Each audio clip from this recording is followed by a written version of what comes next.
The Subcommittee on Communications, Media, and Broadband on oversight of the National Telecommunications and Information Administration. I want to thank Ranking Member Thune for being a part of this important hearing and the work that he continues to do every day. And I want to thank you, Administrator Davidson, for your willingness to provide testimony and be available today. Thank you for your work. Now, the last time the Senate Commerce Committee heard testimony from anyone at Ntia was June 13, 2018, nearly 4 years ago. The years since have transformed our understanding of broadband, telecommunications, and the promise of technology. In New Mexico and across the nation, work, school, healthcare, and connecting with loved ones moved online faster than we could have ever anticipated. This shift highlighted how dangerous and disadvantageous the lack of access to high-speed and affordable broadband can be.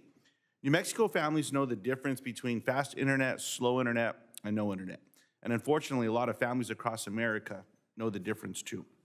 As a nation, we will no longer tolerate stories of working families unable to access work, of students forced to drive miles just to do their homework at a McDonald's, of patients cut off from essential health services. Now, Congress recognized this in a bipartisan manner, and we all worked to fix it. The Infrastructure Investment and Jobs Act made a $65 billion investment to expand broadband access, affordability, and access. This is the single greatest investment to expand broadband infrastructure we have made as a nation.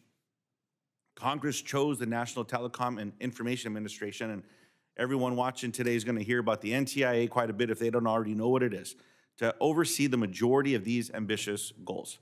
However, NTIA's responsibilities range far beyond broadband access. As the coordinator for the federal government's use of spectrum, NTIA manages federal participation in a limited and valuable public resource critical for aviation, defense, and scientific discovery. Effectively, managing federal spectrum is essential to ensuring Americans have access to emergency services, telecommunication devices, and in many cases, access to broadband at home. The NTIA also plays a critical role in public safety, supporting FirstNet, Next Generation 911, and our nation's first responders. Administrator Davidson has already proven that he is well equipped to lead NTIA during this historic moment, and I look forward to his testimony. Now, in this capacity, I have 3 points I want to urge Administrator Davidson to consider as we begin the first Senate oversight hearing of the NTIA in the 117th Congress. First, NTIA must stay focused on closing the digital divide for all Americans. Broadband access relies on both availability and adoption. For some communities, affordability has been and will remain the most pressing obstacle for ensuring adoption. For others, ensuring availability through high-quality, future-proof fiber is the solution. And for others, deployment of wireless technology capable across challenging terrain must be prioritized. No single solution is going to work for all Americans, and I'm glad to see that the administrator understands this, recognizes, and that's how we're moving forward. Second, NTIA must work closely with the FCC, with USDA, with OMB, and other agencies to accomplish its mission. Bead is the newest, but there are 133 federal programs administered across 15 agencies that support broadband access. Administrator Davidson, your leadership in guiding the administration toward developing a cohesive broadband strategy is critical. NTIA, in coordination with the Office of the President, has a responsibility to ensure that the executive branch effectively presents its priorities for tech and telecom to Congress. We've seen the risks when internal conflicts offsets progress and coordination breaks down. Spectrum management, mapping, affordability, each of these priorities require NTIA to be an effective partner with Congress and its sister agencies with an effective leader within the executive branch. Now, third, NTIA must ensure investments in connectivity are made effectively, efficiently, and in the best interest of the community they serve. NTIA's mission to support secure, private, free, and open communications is critical for protecting consumers. Industry has made significant private investment to close the digital divide. Despite the federal government's many programs to provide broadband access, we still fall short. Digital equity is essential. We must do more in rural areas, tribal nations, and in urban areas with a history of digital redlining. In a report released just last week, GAO recommended NTIA identify key statutory provisions that limit the reach of broadband. NTIA should offer legislative proposals to address those limitations. I look forward to continuing to work with you, Administrator, and your team as this report is developed and to clear any hurdles standing in the way of a comprehensive telecommunications strategy, including both broadband and spectrum. The programs you're administering are championed by many members of the subcommittee on both sides of the aisle. I want to thank the Administrator for continuing to work with us to identify challenges and find solutions. This is our chance to get this right, to close the digital divide, and to have a lasting impact on the prosperity, health, and well-being of our nation. Without effective administration by NTIA, we will not reach this goal. And with that, I want to turn this over to our friend, Ranking Member Thune, for his opening statement. Thank you, Mr. Chairman, for holding the hearing. It's an important hearing. Last time this committee conducted its oversight responsibilities of the National Telecommunications and Information Administration was in 2018, when I was still serving as chairman of the Commerce Committee. So I appreciate Assistant Secretary Davidson appearing before the subcommittee today. Despite NTIA's critical role in advising the President of both domestic and international telecommunications and information policy issues, NTIA has not been reauthorized, I should say, since 1992. Kind of hard to believe. Since that time, the digital landscape has changed rapidly, and the agency's role in expanding communication services has increased significantly. Ranking Member Wicker and I put forward a proposal this Congress to reform NTIA's functions and structure. Having a regular reauthorization, or authorization, I should say, of NTIA would ensure that the necessary congressional oversight of NTIA's budget and activities occur routinely. So it's my hope that this committee can work together on advancing that legislative effort. NTIA plays an essential role in maintaining American leadership in 5G expansion. Next-generation telecommunication services like 5G will require the identification of more spectrum, both licensed and unlicensed, including spectrum currently allocated for federal use. We need to build on the successes of the Mobile Now Act and beat China for 5G Act in order for all Americans to reap the benefits of these advanced wireless services. Chairman Lujan and I introduced the Spectrum Innovation Act to free up additional mid-band spectrum, and I look forward to working with Chair Cantwell and Ranking Member Wicker on advancing that legislation through this committee and getting it signed into law. Freeing up additional spectrum also requires proper coordination between NTIA, the FCC, and other affected federal agencies. And I was pleased to join Senators Wicker, Blackburn, and Lujan in introducing the Improving Spectrum Coordination Act. This legislation will ensure our federal partners are effectively managing our nation's airwaves. In addition to its work on expanding wireless services, NTIA will be a major driver in fulfilling the Commerce Department's shared goal with Congress in expanding fixed broadband internet services to all Americans. Last year, through the Infrastructure Investment and Jobs Act, the Congress provided billions of dollars to NTIA to deploy broadband services to unserved areas throughout the United States. When Congress was debating the IIJA, I raised a number of concerns with NTIA's ability to effectively and efficiently manage such a large program, given NTIA's past history in expanding rural broadband services.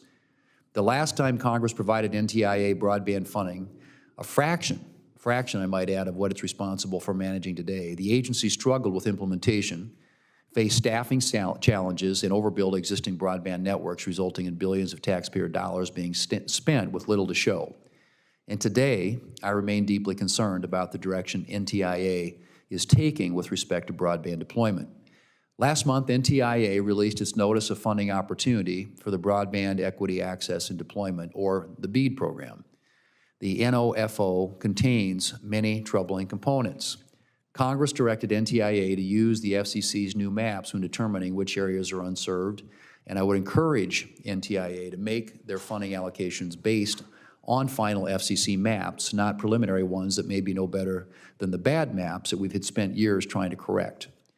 Should you choose to move forward with the FCC's initial maps before any challenge process occurs, NTIA runs the risk of misallocating dollars, making it all the more likely that states will overbuild existing networks at the taxpayer's expense. The NOFO also favors certain applicants, which puts the government in charge of picking winners and losers. It is puzzling that NTIA is prioritizing government-run networks and non-traditional providers. These are entities with no proven track record in deploying broadband networks. NTIA should work on allowing states to adopt a technology-neutral approach and allow equal participation from all types of broadband providers as long as they have met the objective technical, financial, and operational standards to deploy networks. Finally, at a time when this administration and Democrats' inflation crisis is at a record high, the last thing any agency should be doing is pursuing extraneous political goals that will ultimately increase the costs for providers who are deploying networks. Just as other federal agencies seem intent on doing under this administration, I am disappointed that NTIA is seeking to score political points with certain constituencies by favoring open access networks, promoting burdensome labor standards, and focusing on other climate change initiatives. I've heard firsthand from the folks who are building out networks in my home state of South Dakota about the challenges they face with respect to supply chain shortages and increased construction costs, and the inclusion of any of these unnecessary requirements will only exacerbate that problem. I'd strongly encourage you to work with states on reducing the amount of regulatory burdens so that we can maximize the impact of this funding and connect as many Americans as possible. Thank you again, Assistant Secretary Davison, for coming before the subcommittee today. I look forward to discussing many of these issues with you. Mr. Chairman, thank you. Thank you, Mr. Thune. Now, I would like to introduce our witness for today's hearing, the Honorable Alan Davidson, Assistant Secretary for Communications and Information, Administrator of the National Telecommunications and Information Administration at the United States Department of Commerce. The Senate confirmed Administrator Davidson to his position on January 11th, 2022. He is an internet policy expert with over 20 years of experience as an executive, public interest advocate, technologist, and attorney. He previously served as the first ever Director of Digital Economy at the U.S. Department of Commerce. I want to thank Assistant Secretary Davidson for joining us today, and I look forward to your testimony. And at this time, I'll recognize Mr. Davidson for 5 minutes for his opening statement. Well, thank you, Chairman Lujan, Chair Cantwell, Ranking Member Thune, and members of the subcommittee. Thank you for the opportunity to speak with you at this historic moment for NTIA. By law, NTIA serves as the President's advisor on telecommunications and information policy.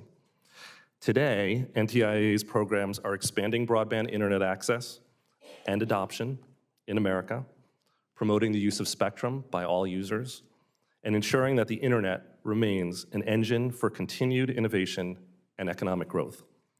NTIA has many responsibilities, as you've noted, but this morning I will highlight our priorities and update you on the progress that we've made since I was confirmed by this chamber in January.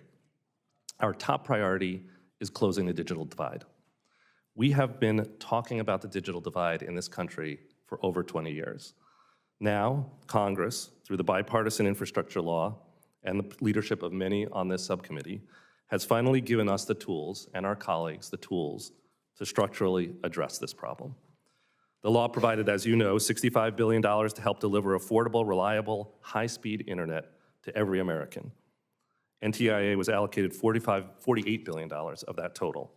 I am pleased to report, as Senator Thune noted, ahead of our statutory deadlines on May 13th, NTIA published funding notices for 3 programs totaling over $45 billion in funding: our state grant or Bead program, the Middle Mile program, and the Digital Equity program.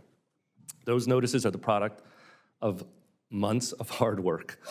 They incorporate feedback from a wide array of stakeholders, along with members of Congress, governors, mayors, and other officials, all working to close the digital divide. Those notices are just the start of our efforts. I'm even more pleased to report that as of this week, 36 states and territories have submitted letters of intent to participate in the Bead state grant program. So we're off to the races now. In addition to these programs, NTIA has been implementing the broadband funding authorized in 2021. We have awarded more than $277 million in grants for the broadband infrastructure program and another $83 million for tribal broadband connectivity. We expect to announce a total of over $1 billion in tribal broadband and Connecting Minority Communities funding awards this summer. NTIA's second major focus area is ensuring access to spectrum. That includes meeting critical federal mission needs while coordinating with the FCC to support advanced wireless technologies and commercial needs for spectrum. NTIA is committed to working towards a national approach to spectrum that is well-coordinated, that is evidence-based, and that promotes innovation to meet current and future demands on spectrum. We have made great progress on this front already. In February, FCC Chairwoman Rosen Worcel and I launched the Spectrum Coordination Initiative to improve coordination on spectrum management and a national spectrum strategy between our organizations. We have also launched a joint task force to update our interagency memorandum of understanding for the first time in 20 years. And I'm pleased to report that the Chairwoman and I have spoken, and we are committed to having an updated version of that MOU in hand by the end of next month. Finally, NTIA supports secure, private, free, and open communications around the world. We are working to bolster our nation's cybersecurity, strengthen public safety communications, protect privacy, and advocate for America's vision of free and open communications. We are encouraging the adoption of Open RAN technology and enhancing supplier diversity for secure 5G infrastructure around the world. NTIA is leading efforts to enhance public safety communications and Next Generation 911, as well as supporting the FirstNet Authority for our nation's first responders.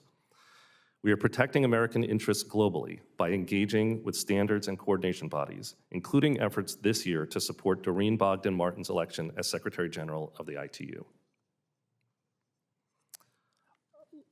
Let me just close where I began, which is with the digital divide. Generations before us brought electricity and water to rural America. They built the interstate highway system. This is our generation's moment to close the digital divide and ensure that everyone in America has the connections that they need to thrive in the modern digital economy. Thank you for your time and your support, and I look forward to your questions. Administrator, thank you so much for that opening statement. Next, I want to recognize the ranking member of the full committee, Senator Wicker, for his opening statement. Thank you, Mr. Chairman, and I'll insert my full statement in the record at this point without objection. I appreciate that, Senator.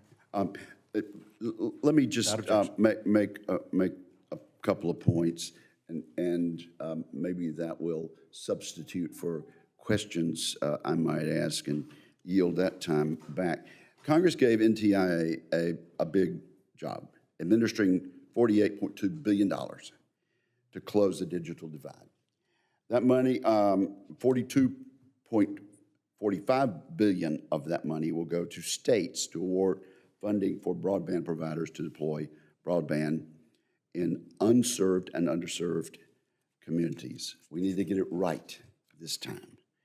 And the remainder will go to tribal lands, promoting digital equity and capacity, and developing middle-mile networks. It is vital that NTIA carefully administer these programs to ensure they achieve their intended purposes. Past NTIA efforts have wasted precious tax dollars overbuilding existing networks while not reaching the goal of expanding broadband to unserved communities. Can we all join hands and agree that we do not need to make those mistakes again? Last month, NTIA released its Notice of Funding Opportunity for 3 of these programs, including the Broadband Development Program. I'm encouraged by an inclusion of some specific provisions, such as requiring states to use the FCC's updated broadband maps for determining unserved and underserved locations, and encouraging states to streamline their permitting process for accessing poles and right-of-way, a major problem in the past. These provisions should help prevent overbuilding while making deployment faster and less expensive. However, I am concerned by other provisions which I fear could undermine the program's success. First, NTIA is unclear on whether it will wait for the FCC to resolve challenges to its maps before allocating funds to the states. This could cause some states to get more money than they need at the expense of others. Next, NTIA fails to take a technology-neutral approach to deployment. which could increase costs in some areas. NTIA also prioritizes government-run broadband networks, as well as other non-traditional providers that lack a record of successful deployments.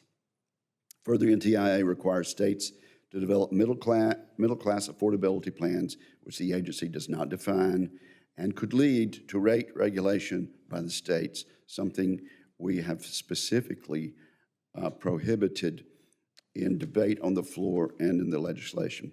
NTIA adopts a number of other unnecessary requirements, particularly on labor and climate, which will increase the burdens on states and providers. I look forward to discussing this program as we proceed with Assistant Secretary Davidson, who has always been very accommodating when we have attempted to speak with him. I'm especially interested in learning why NTIA made certain choices in developing its notice of funding opportunity and how the agency thinks this program, as structured, will help bridge the digital divide. I welcome the new Spectrum Coordination Initiative between NTIA and FCC.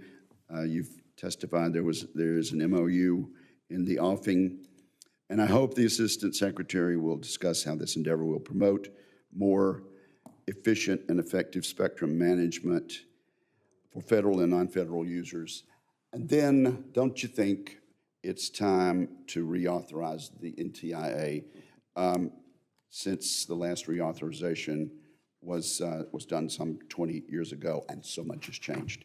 Put the rest of the statement in as we've already done, Mr. Chairman, and I'm very grateful for you accommodating my schedule.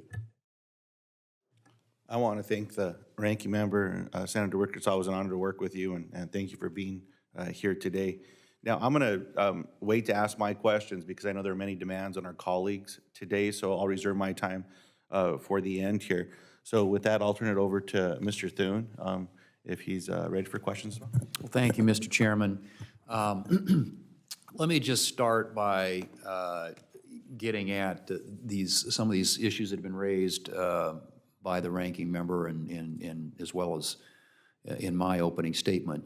Contrary to the infrastructure law's prohibition on the regulation of broadband rates by NTIA, the NOFO for the Bead program disregards Congress's intent and heavily leans into regulating broadband rates. For instance, states must include a middle-class affordability plan to ensure that all consumers have access to affordable high-speed internet available for the useful life of the network assets at, quote, reasonable prices, end quote. Aren't these types of price controls de facto rate regulation, and how are these directives consistent with the statutory prohibition on rate regulation? Senator, thank you for that question. And I'll just start by saying, first of all, the heart of this is that we believe that affordability is a critical component of what we're trying to achieve here. The statute tells us that it is, and we know that affordability is not a luxury, it is a necessity. If we build access and people cannot afford, families can't afford to get online, then we will not have met our goal. We have looked at different ways to make sure that we're promoting affordability while still giving states the flexibility to approach it in the ways that are appropriate for their state. And there's a lot of flexibility in here. We've got 3 different ways that we promote affordability. We've got a low-cost option. We've talked about this middle-class affordability mechanism. We also ask that states, when they do their grant-making, consider affordability. I think those are all very appropriate. They give states a tremendous amount of flexibility. We expect that different states are going to approach this different ways. Nowhere in here do we set a price for broadband, and we believe we are consistent with both the letter and the spirit of the statute in that regard. The NOFO also requires states to ensure that prospective subgrantees do not impose unjust or unreasonable network management practices. That's a quote. As you know, net neutrality requirements were not included in the infrastructure law. So can you clarify the intent of that provision, and will you make it clear that states are not authorized to impose net neutrality requirements on subgrantees as a condition of a Bead award? Right. Well, first of all, we do believe that consumers should have control over the broadband that they pay for. But as I've said in testimony before, we believe that there are other agencies and organizations, parts of government that are the right place to approach the net neutrality issue. The FCC chairwoman, when she testified in her confirmation hearing, indicated her intent to do so. Congress could take that up. This is not our role. There are several reasons we included that prohibition, if you're getting federal funding and building a federally funded network, against unreasonable network management practices. But we know that net neutrality is a much broader concept than that, includes other kinds of requirements, and we do not believe that this is a net neutrality requirement. And you will make that clear to states, that imposing net neutrality requirements isn't going to be a condition of a... And we have an extensive program of technical assistance and engagement with states that we're ongoing, and certainly would answer that question that way. In the Bead NOFO, there are detailed reporting requirements on subgrantees who do not use a unionized workforce on a project labor agreement, which will not only disadvantage providers who don't use union workforces, but it also is unworkable for providers in many rural communities, like those in my home state of South Dakota, that simply don't have a unionized workforce. So bidders and subgrantees must comply with federal labor and employment laws, and as long as they do so, they should not face unnecessary burdens. If NTIA keeps this requirement, the overall cost of deploying broadband services is going to increase, resulting in fewer individuals being connected. And as I mentioned, creates lots of problems in a state like South Dakota where we don't have unionized workforce. So would you consider eliminating these reporting requirements? Well, Senator, I appreciate the question. Thank you. We expect that we are going to be creating tens of thousands of jobs, and we do want to make sure that the workers on the front lines of building these networks have safe and good-paying jobs. That is the intent behind these reporting requirements and the other efforts that we have in there to make sure, as we are required in the statute, to consider some of these labor issues. And I will just say, it's an enormous federal investment, and I have felt an obligation to make sure that all federal laws are being obeyed, including and especially employment and labor laws. Well, and they have to comply with federal labor employment laws. But what I'm talking about are these additional burdens above and beyond it. And my concern is that the dollars are going to discriminate against states like South Dakota, where we don't have unionized workforce. And so I'm going to ask you again if you consider eliminating any of these reporting requirements so that these dollars that are going out the door are not going to be in any way precluded for states like state of South Dakota, where we just simply don't have that work. And I will say, we do not intend to preclude people. We understand that different states have different approaches. This is not intended as a bar on people in those situations. And we're very open to the idea of how to, if there are particular pain points, we do feel that this was not an undue burden. And if, we're open to conversation and willing to continue to discuss it. We don't think it precludes people in your state, providers in your state, from participating in the program. We do think we want to make extra sure, and it should be no surprise that this administration cares deeply about workers, and that we'll continue to push to promote the interests of workers. Yeah, and the fact that you don't think it precludes is fine. It should not preclude people in my state, and so we're going to be paying careful attention as the program rolls out to make sure that as decisions are being made, that these are not factors that are going to create discriminatory conditions with respect to certain places in the country. Mr. Chairman, my time's expired. Thanks. Thank you, sir. It's always an honor, Mr. Thune. Next, we'll hear from Senator Klobuchar. Senator, 5 minutes. Thank you very much, Mr. Chair. Mr. Davidson, welcome back. Thank you. Enjoyed talking to you this week. The bipartisan infrastructure law, as you well know, invested $65 billion for broadband infrastructure. I worked hard on this piece of the bill with Representative Clyburn, as did Chair Lujan. So I want to thank him for his work on it as well.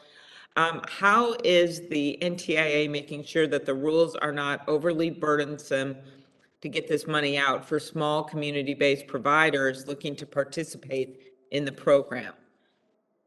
Because in my state, a lot of the small providers over time have been the ones that actually been building out.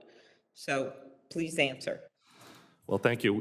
First of all, I'll just say we welcome a wide variety of providers, including small providers and small entrants. We've tried to build the program in a way that welcomes them and make sure that the requirements for them, this is very much on our mind, making sure that we had the accountability that we needed in the program, which is essential if we're going to spend American money, taxpayer money wisely. But we also wanted to be sure that it was welcoming to new entrants. So you will see in our notices that we made clear that many different types of providers are going to be part of this program and are welcome to this program. And we look forward to any conversation with you about places where, any places where we see any burdens, undue burdens on those providers. Thanks. One other thing on that, Senator Wicker and I worked on the Broadband Interagency Coordination Act that we passed in 2020. Focused on making sure we're sharing information across lines of government for building out and with private sector. How's that going? Sharing information. Yeah, sharing information with other parts of the federal government. I will say we are in close coordination with other parts of the federal government around broadband particularly. We have an MOU that we've signed with the other major entities, the other major agencies that are giving out federal funding in broadband. We've got regular meetings. I'll tell you a lot of regular meetings among all of the interagency groups that work on this together. We're thinking about common data standards and working to make sure that, from the point of view of the American people, they don't care whether it's the FCC or the Ntia or the USDA that they're getting money from. They just want to see the money going out the door for broadband, and we're committed to working together to make that happen. Okay, thank you. Senator Cortez Masto and I have legislation to modernize 911 system. We've made improvements over the years, but do you believe we need to do more when it comes to modernization, given how people are traveling, the kind of technology they have, and when there's an emergency, it's not like the old days? Thank you. It's absolutely an area where we need to raise our game as a country in modernizing 911. We need to develop the tools to help people reach 911 the way they communicate, by text, on their mobile phones, smartphones, as they travel. And while work has been done in this area, we know that it is actually a multi-billion-dollar investment to help the 911 centers across the country that need this urgently. So I just can't help but say, we hope that there will be more activity and action to provide the funding to do that work. Well, thank you. As chair of the Next Gen 911 Caucus, appreciate that and look forward to working with you. And thank you for your leadership. Of course. Last, competition legislation. Senator Grassley and I have a bill that we're ready to bring to the floor. We've been promised a floor vote in early summer here to make the digital economy more competitive. Right now, we have 4 major gatekeeper monopolies that are with vertical dominance on their platforms, and they buy stuff and then they're self-preferencing it above other competitive businesses. And our bill basically puts some rules of the road in place. We have broad support across the spectrum, everyone from Senator Warner to Senator Durbin and Senator Graham to Senator Hawley and Booker and Warner and Hirono and Blumenthal of the Commerce Committee and Senator Lummis of the Commerce Committee and many others. Secretary Raimondo has endorsed the bill when she was in front of the committee. Given your Mr. Davidson, your expertise in technology, do you agree that we should modernize our competition laws to deal with the problems of gatekeeper power? I'll just say it's essential that we have a competitive, that we have fair competition in our economy. It's essential for our economic growth and our competitiveness. I'm very happy to agree with my boss, Secretary Raimondo, and say that in her support of your effort, as the Justice Department wrote in support as well. And I thank you for your leadership in this area. We need it. Thank you very much. Thank you, Senator. Next, we'll hear from Senator Fisher. Thank you, Mr. Chairman. Welcome, Mr. Davison. I appreciate you being here today. NTIA has important responsibilities managing our federal airwaves and expanding broadband access, especially now with the passage of the bipartisan infrastructure law. The agency's new Bead program has the monumental task, first and foremost, of building out reliable broadband service to all unserved individuals nationwide. In Nebraska, we have fewer than 10 people per square mile, and in the Panhandle, it drops to fewer than 6. Companies serving the most rural locations already will be operating on thin margins. I have some concerns about the multitude of scoring preferences and requirements NTIA has included in the program, such as for labor unions, multiple pricing tiers, and requiring consideration of government-owned networks. With each of these added objectives, you're making margins thinner and you're increasing costs, which means less money for deployment. Will you commit to awarding funds to applicants with the best ability to complete broadband deployment in the program's 4-year timeframe? The answer is yes, that is the intent behind what we've done. We agree that, and we built this program with the intent that it's implementable, right? The only way that we are going to succeed at our mission of getting high-speed, affordable broadband access to everybody is if there are economically sustainable and viable projects and providers that come in and meet those. So I think your point is very well taken. We weighed carefully the requirements that we put on. A lot of these things are reporting requirements, not requirements that will preclude people from being part of it. And while we know some of them do add to the work that people have to do, we think that those are appropriate things for people receiving federal money to have to do. But do you agree that that should be the number one priority, number one consideration is to get this broadband deployed? You and I had that conversation yesterday, where I said I'm hearing from people all across the state. I was in the state last week traveling and hearing from people all across the state. They go, well, when are we going to get this? Right. You know, you say that broadband's going to be deployed. Broadband's going to be deployed not just to rural Nebraska, but we have places in the city of Omaha that need help as well. And so to get it deployed, you know, how long is it going to take? And when you require more reporting, that to me, it puts more roadblocks in to getting broadband to people's homes. Well, I'll say it's a great point. We strongly believe that our top goal is to get broadband out and get it out quickly. We've talked about some of the challenges in that. I'm very excited, for example, we spoke about the Middle Mile program and our ability to get that out very soon because we don't have to wait for some of the other things that are going to take longer with the mapping and other issues. I agree, and I will just say, if you hear of pain points or particular things that are really appear to be slowing us down and making it harder for people, we would like to hear them. We've taken our best shot at trying to balance these requirements. And the number one thing that we do want, and we do want states to do, is reward those who can reach the most people with the most affordable and best broadband that they can. That's the core of the grant-making scheme. And we welcome chance to work with you on the other areas. Did you do any kind of cost-benefit analysis on what those reporting requirements, the additional preferences would have on funding? We did look at it's a great question. I think we did, of course, want to make sure that anything that we added in terms of requirements would enable us to still meet our goal. Again, our goal of deploying to everyone. And we did look at the cost of different kinds of additional requirements. And we felt that we've struck the right balance here. And when you think about things like the low-cost option, we were quite careful about providing flexibility for states, putting those in. And our belief is that people are going to be able to do these things and still deploy.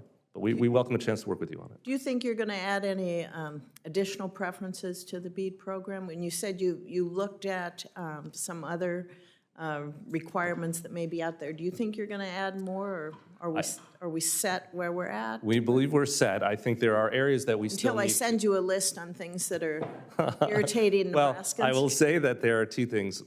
It's a great point. We tried to build this in a way that people could really build to the program. There are issues that we have not fully tackled in the notices that we put out. We intentionally, I mean, they're very long, but they could have been longer. And so, for example, the definition you of for high-cost that. areas. Yeah, so, right, exactly. There are things, the definition of high-cost areas, we'd like to do more on permitting, on pole attachments. Those are guidance and technical assistance that we can provide, or things that are not necessarily requirements, but areas where we want to do more work. And so you will see more technical assistance. You'll see clarifications coming up from us. We know, I'd be shocked if we got it all right. So you will see that, but this is meant to be the core of the program. Okay, thank you. Sure. Thank you, Mr. Chairman. Thank you, Senator Fisher. I want to recognize and thank the chair of the full committee for being with us today. Chair Cantwell, thank you so much for being with us. Next, we'll hear from Senator Schatz. Senator Schatz, you're recognized for questions. Thank you, Mr. Chairman. Mr. Davidson, good to see you again. Congress set aside at least 3% or $90 million of the $3 billion in the tribal broadband connectivity program for the benefit of Native Hawaiians. In June of 2021, NTIA released its notice for the first $1 billion portion of the program, explaining that it would allocate at least $30 million to the Department of Hawaiian Homelands, DHHL, and would be done processing applications by November of 2021. So let's just sort of level set. You agree that Congress appropriated $90 million to the Department of Hawaiian Homelands for the purpose of broadband deployments? I do agree. I agree there's a 3% set aside, and when you do the math, that's $90 million. Okay. And you're committed to getting that $90 million to the Department of Hawaiian Homelands? We are committed to getting that money to Hawaii. Okay. So what's a reasonable time frame to expect NTIA to award the first $30 million of statutorily required resources? I don't have a full answer for you. I can say we are committed to working with you and your staff. Since we've spoken, I think we've been able to provide them with even more information, and we're we're working very hard to do it as expeditiously as possible. It does depend a little bit on meeting the requirements of the legal requirements that we have, but we are working to get it expeditiously. Yeah, and we've had this conversation, Right. Not in a hearing context, but I just want to clarify a couple of points here. I understand the first application coming from the Department of Hawaiian Homelands had some challenges. And we've communicated to the department to kind of make sure that they can sync up with NTIA. These are two agencies that haven't worked together before.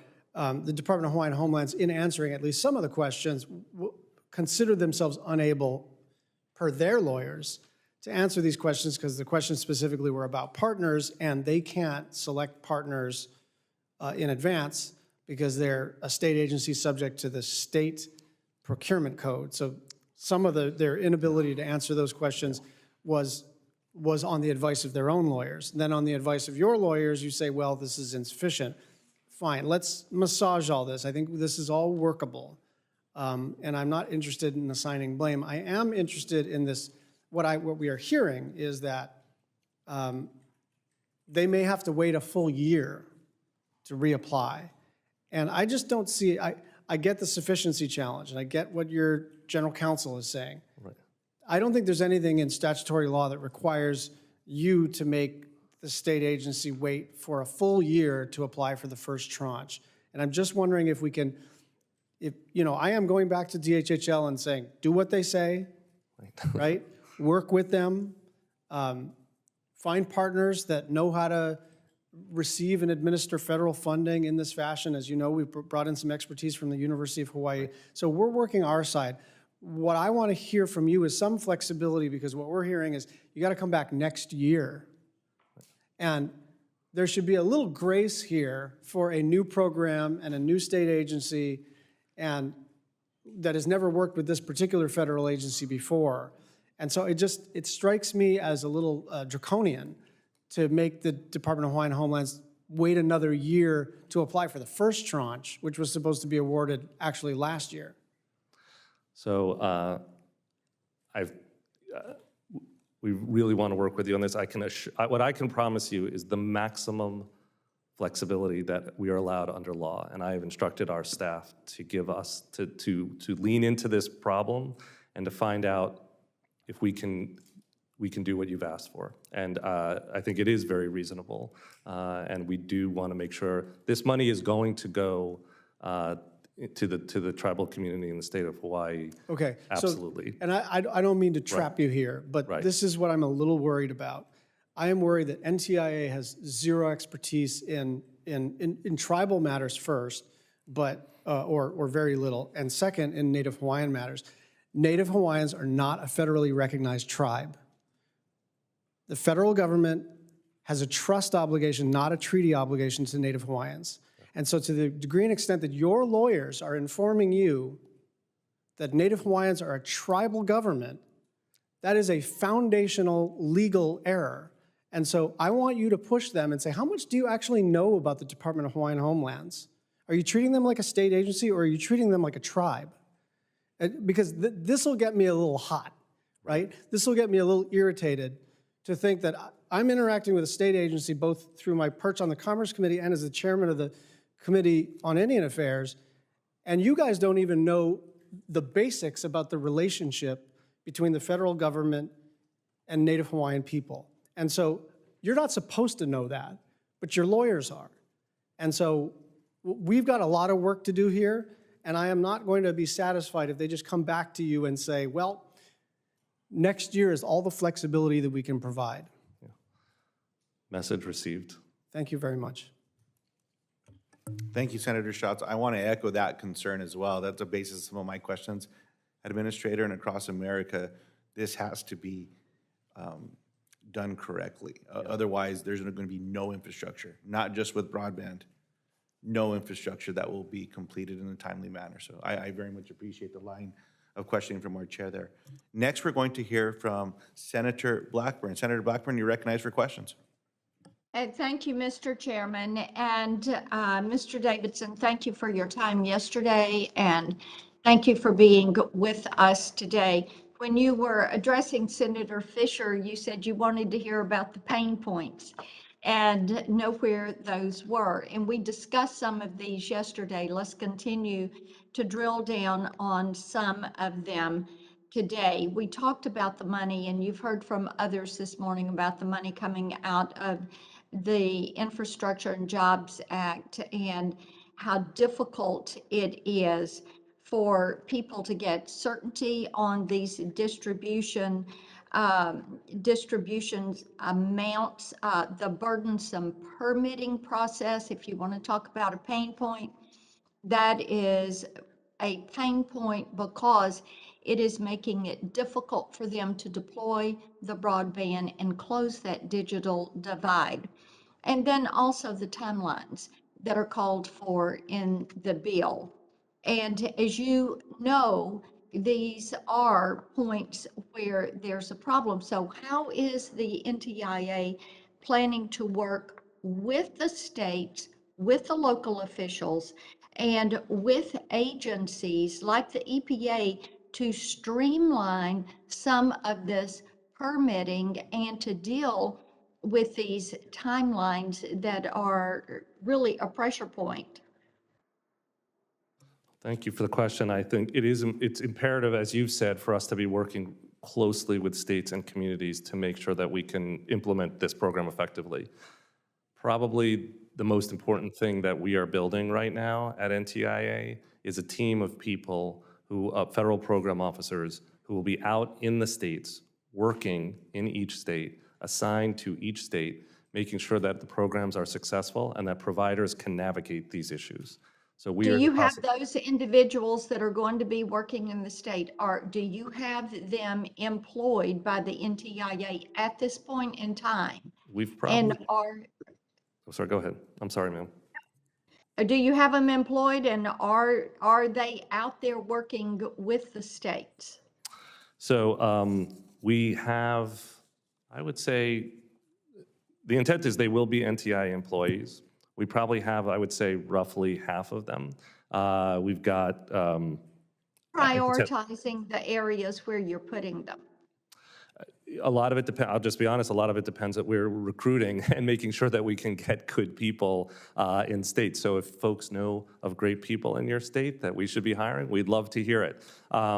I will say we do have some great people actually based in Tennessee, in Nashville. So Well, let me move on. I wanted to talk with you about the Davis-Bacon requirements. We talked about this for a moment, and Senator Thune brought it up to you. You were evasive on how you plan to work with states that are right-to-work states. Can you, for the record, say how you're going to do that, and do you need to submit that protocol in writing to us? thank you for the question. I would say, as I said before, that we do take these labor issues very seriously, and we want to make sure that we are protecting Are workers. you Yes. prioritizing union labor, yes or no?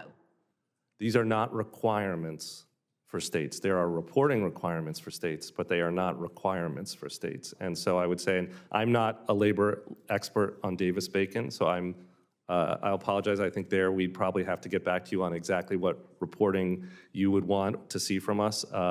But I will say that what we've done here is not a requirement that we think requires any state to go against the state law. I'm going to read, okay, here's the notice and what it says, that providers, and I'm quoting, reading from the law, must give priority to projects based on a demonstrated record of and plans to be in compliance with federal and employment laws, and that they are required to give preferential weight to projects based on the strength of showing in their application on this factor.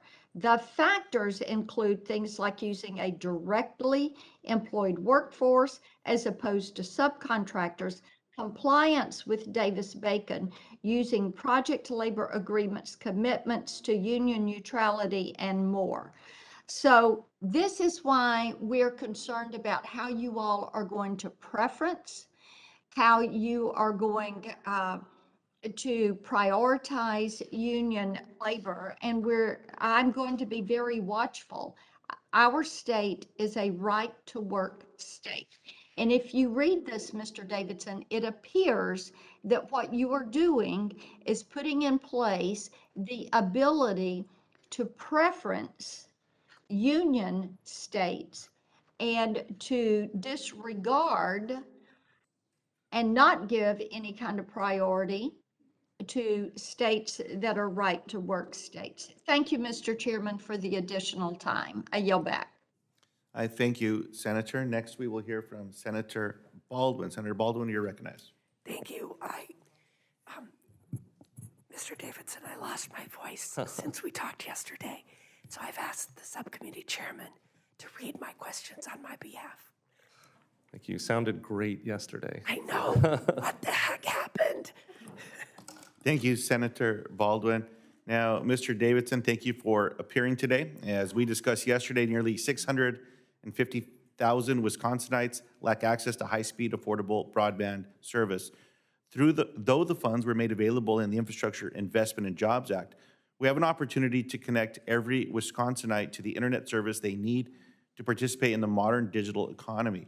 And I look forward to working with you to ensure these historic investments are deployed successfully. Now, the first question, I was proud to author a section of the infrastructure bill that requires construction materials used in the federally assisted infrastructure projects to be produced in the United States.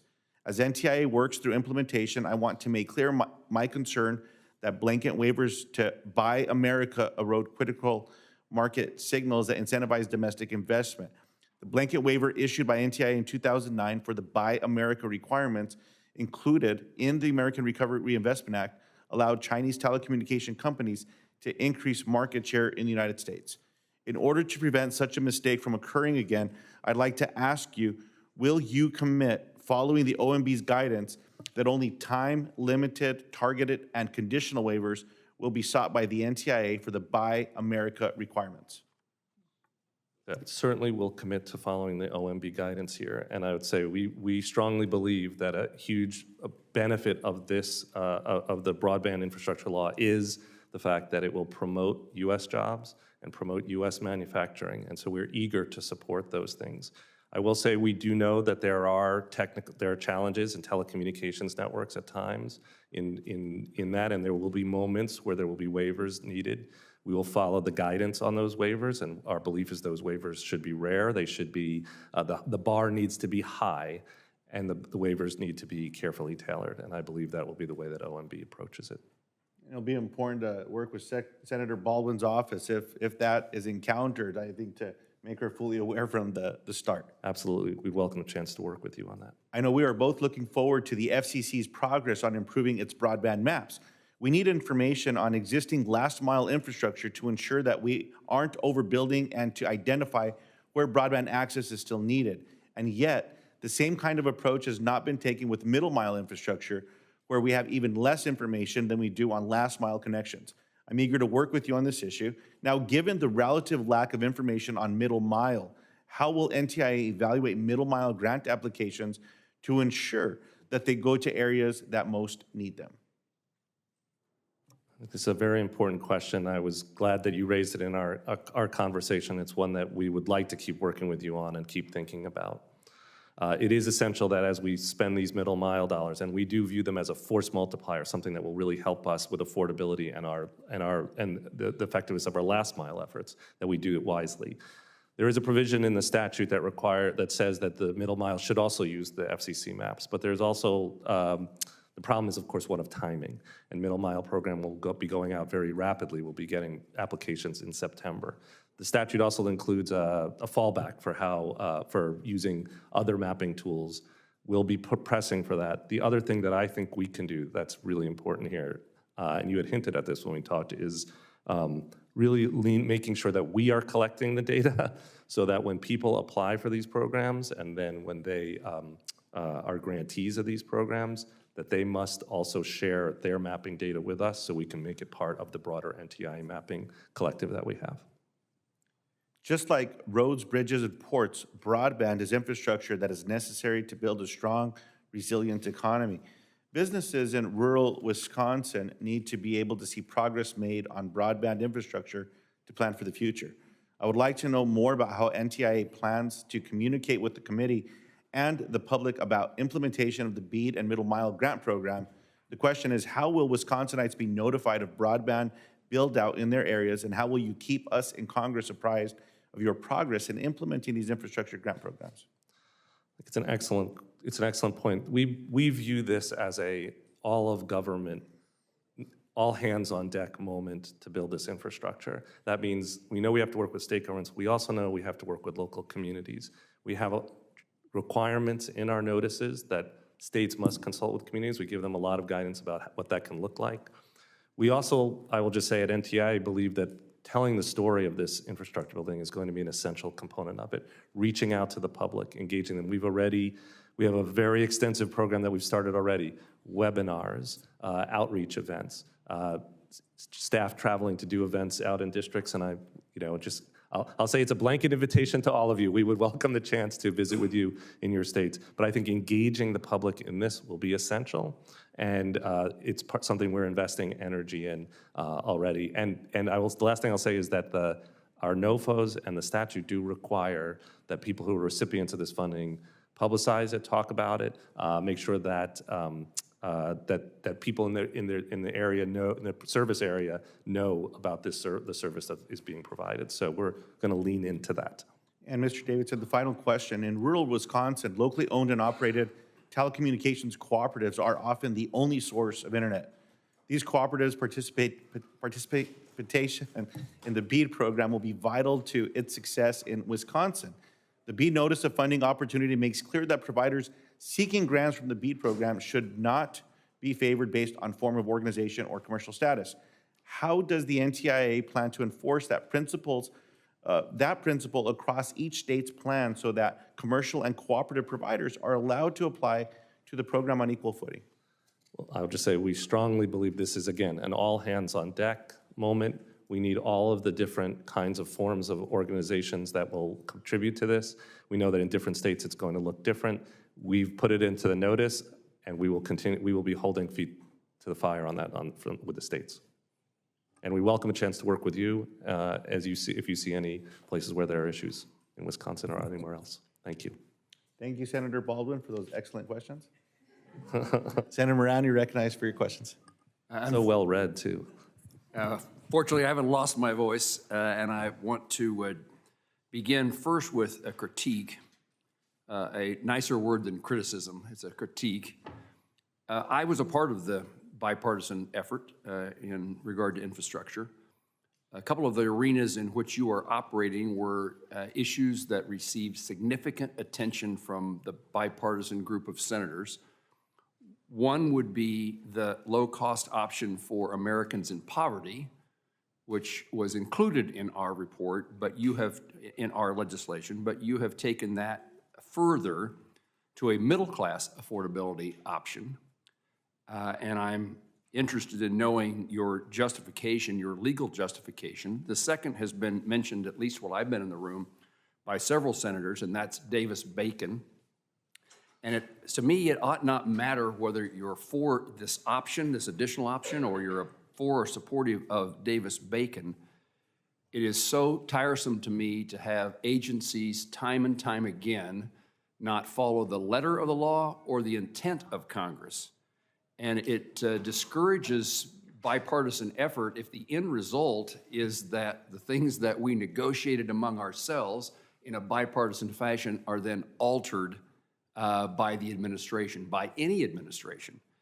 And I want Congress to have more bipartisan discussions and outcomes, not less. But if we go through the process only to find that the conclusions we reached are not the conclusions that the agency reached, you're diminishing the interest in that effort. And so I think we'll have a better chance to have this conversation in the appropriations process, but I raise this topic for you as a genuine concern. And the bipartisan group continues to meet. And with almost every instance of those meetings, our complaints among all of us are criticism of the administration for not doing what we said in the legislation. So I would guess this may be a more Republican complaint, but it's not totally a Republican complaint when we see the results of what we thought we had accomplished. I would raise just a couple of questions. One, taxation. You at a recent conference, I saw you answered a question about this issue of the grants being taxable. And I think the answer is, your answer was, it is an issue of ongoing conversation within the administration. So what are the potential solutions to these grants not being subject to 21% tax rate? So thank you for the question. And I'll just say, by the way, we really appreciate the bipartisan nature of the bill, and and the bipartisan support that we've seen for the goals of this program to connect everybody in rural, urban America, everywhere across America with high-speed, affordable internet. So we're eager to continue to work with you on those issues. Thank you.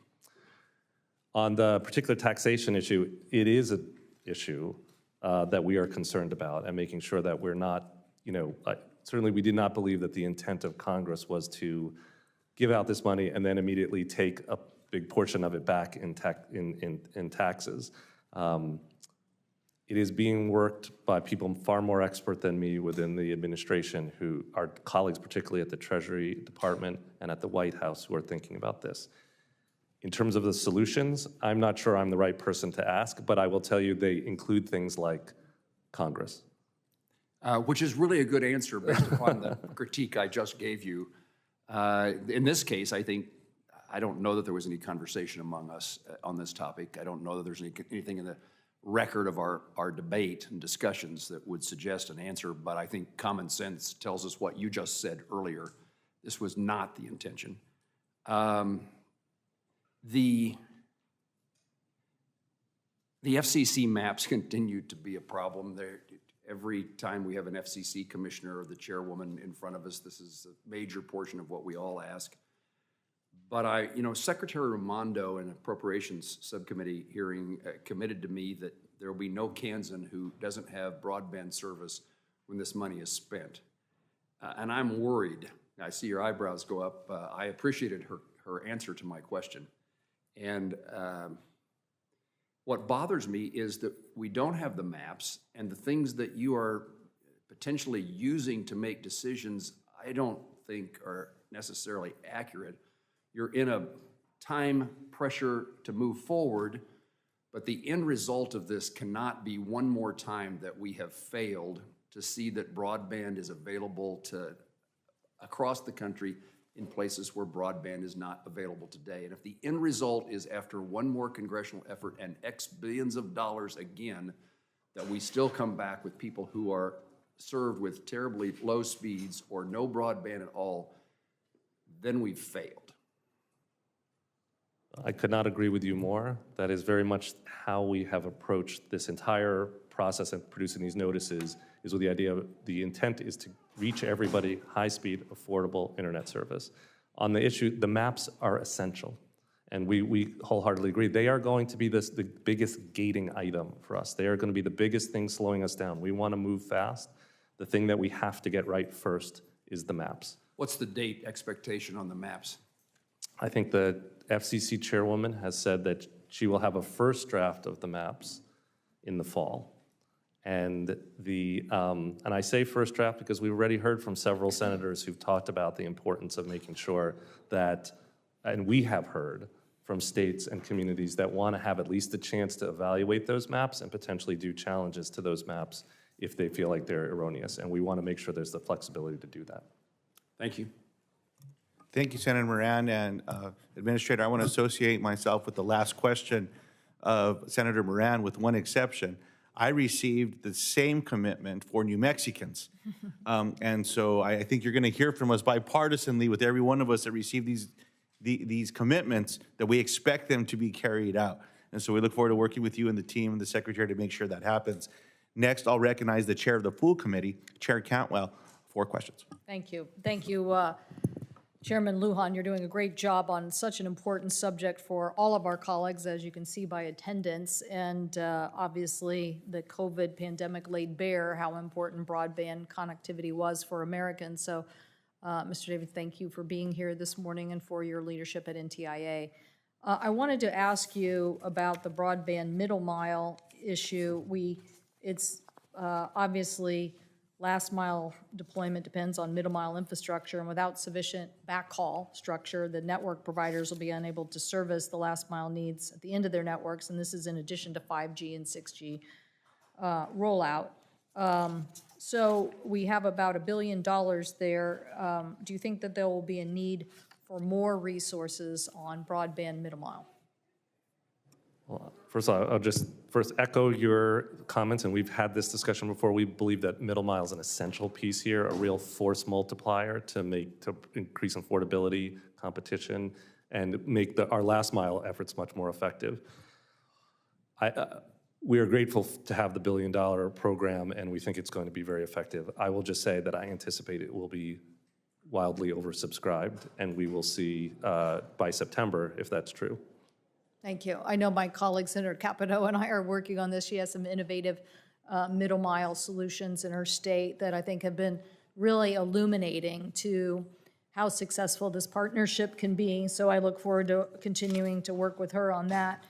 On the mapping point, you know, it's clear now that there are ways for us to get really an understanding who does not have connectivity. So there's the areas of unserved, which people would say are some of these urban areas, rural areas, and then there's the underserved, which really means you might in that zip code have people who are purchasing broadband services, but it doesn't mean it's as affordable.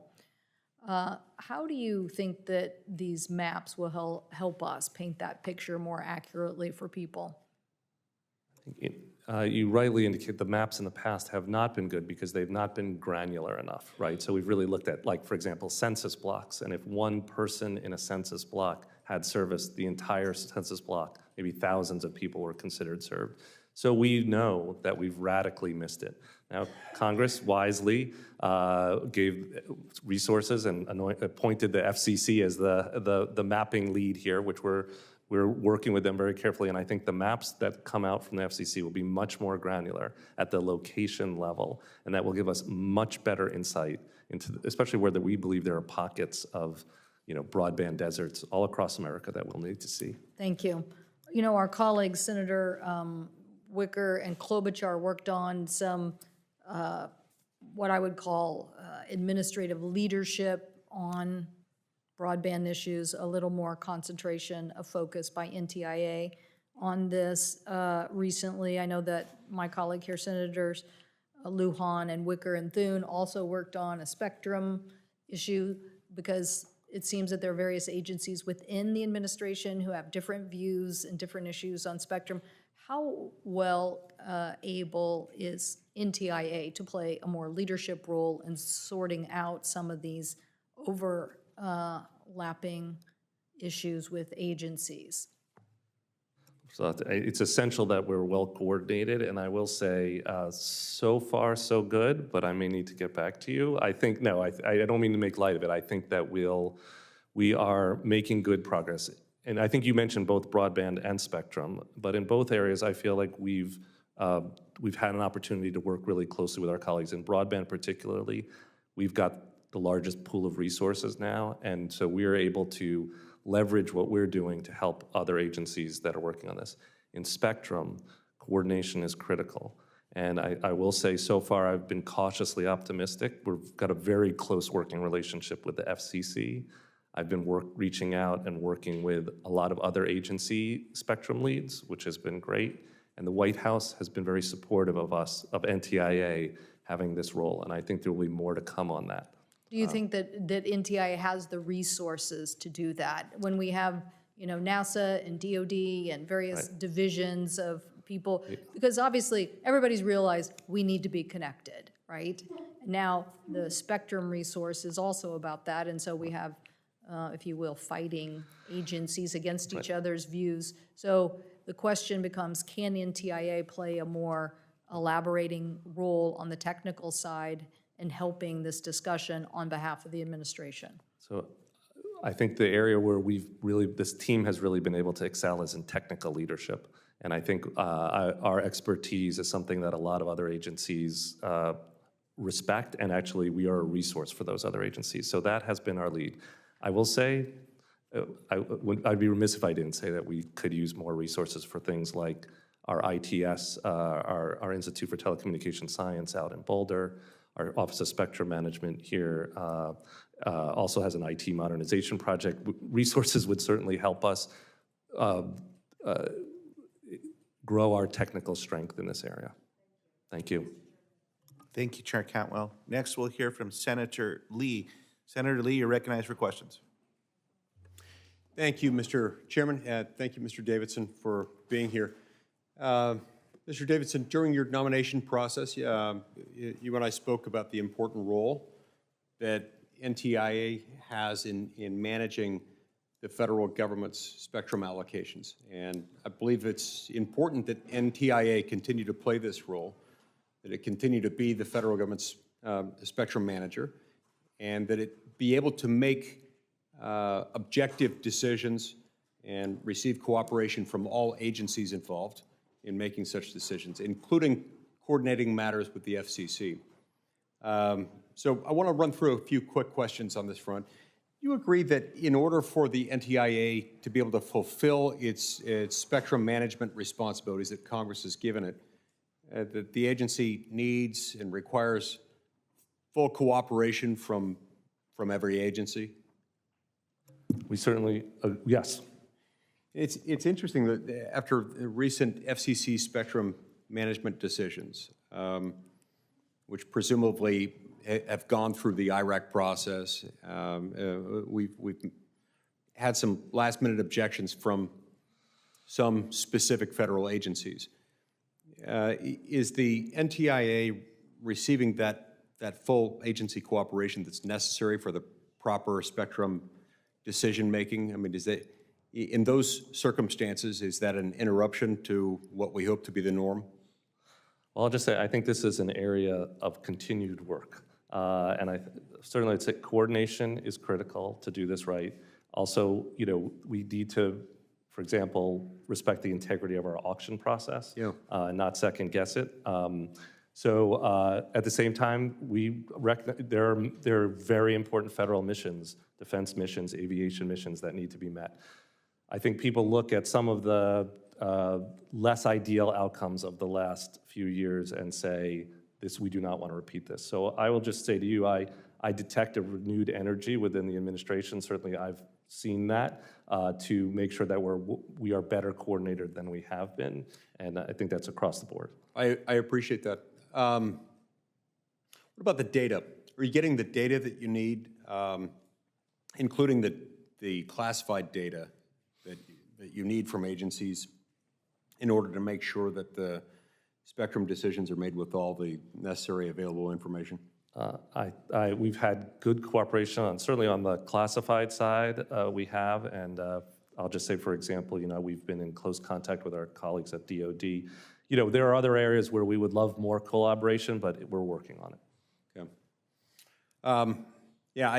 As you know, I think NTIA really needs and deserves to have the full cooperation of all government agencies in doing its job, and having that cooperation within the IRAC process, along with FCC coordination, avoids the uncertainty that has far too often been made its way into the spectrum decision-making.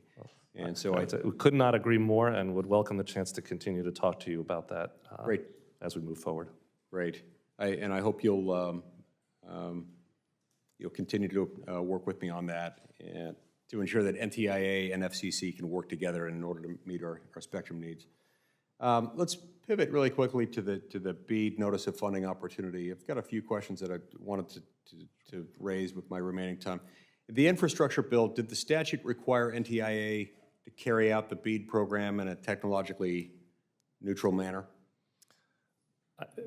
We are committed to carrying it out in a technologically neutral manner. I will say the statute is, it's not so simple to say that the statute required that, but we are committed to it.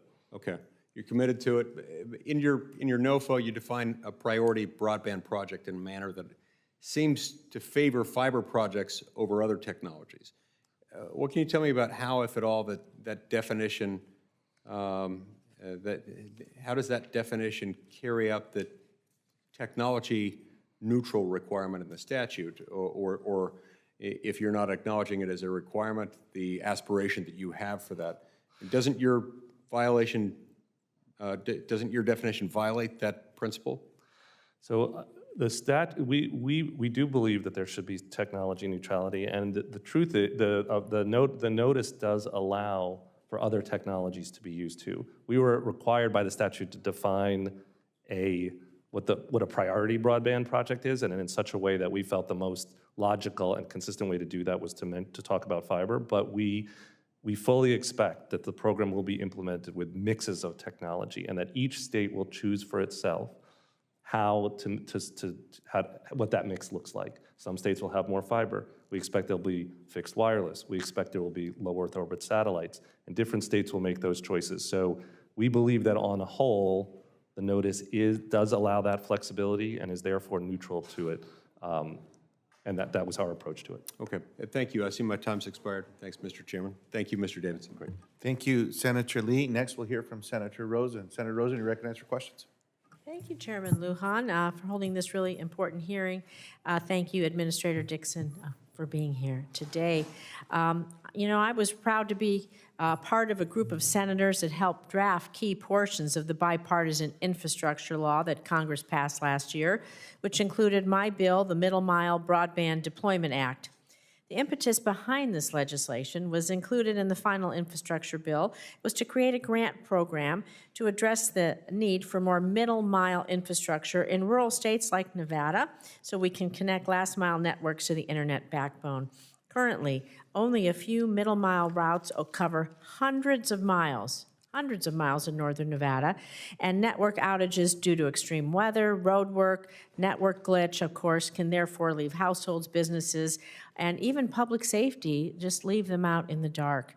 So as you begin to roll out the Middle Mile Grant Program Congress created, how is NTIA approaching the needs of vast rural states like Nevada, I can say Chairman's state of New Mexico, where we have considerable deployment issues such as geography, topography, permitting, and right-of-way challenges, and the need for us in Nevada with over 80% of our state managed in some form or fashion by the federal government? How do you coordinate with federal agencies from BLM to DOD?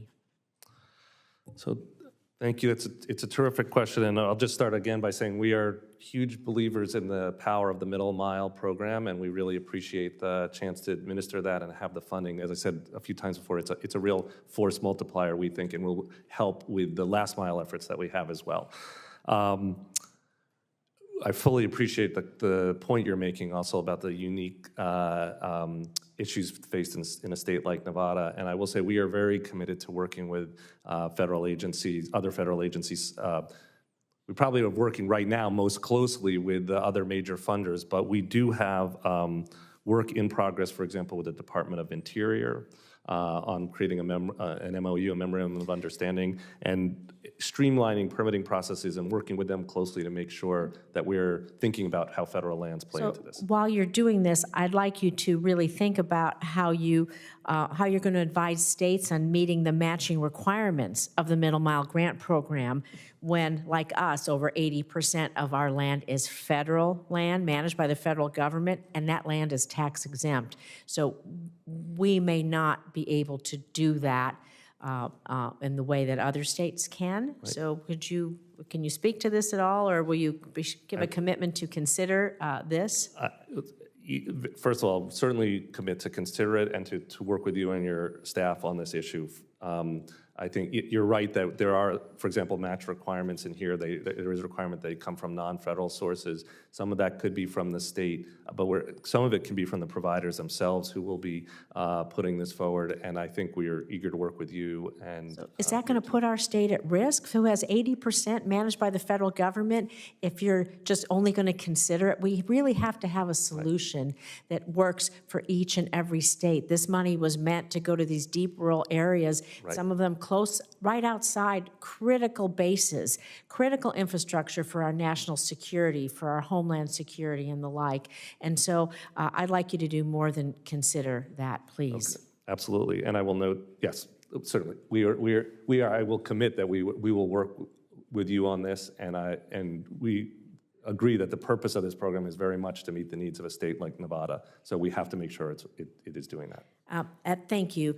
I have about a minute left. I want to talk now about urban broadband challenges and the FCC data maps. The new ones I'm concerned they may have difficulty identifying multi-dwelling units as unserved or underserved because the maps only track the service delivered to a building or location rather than to each living unit in a building. So let's say I have a 50-unit building in Las Vegas and it shares a 1 gigabyte download, 35 megabit upload.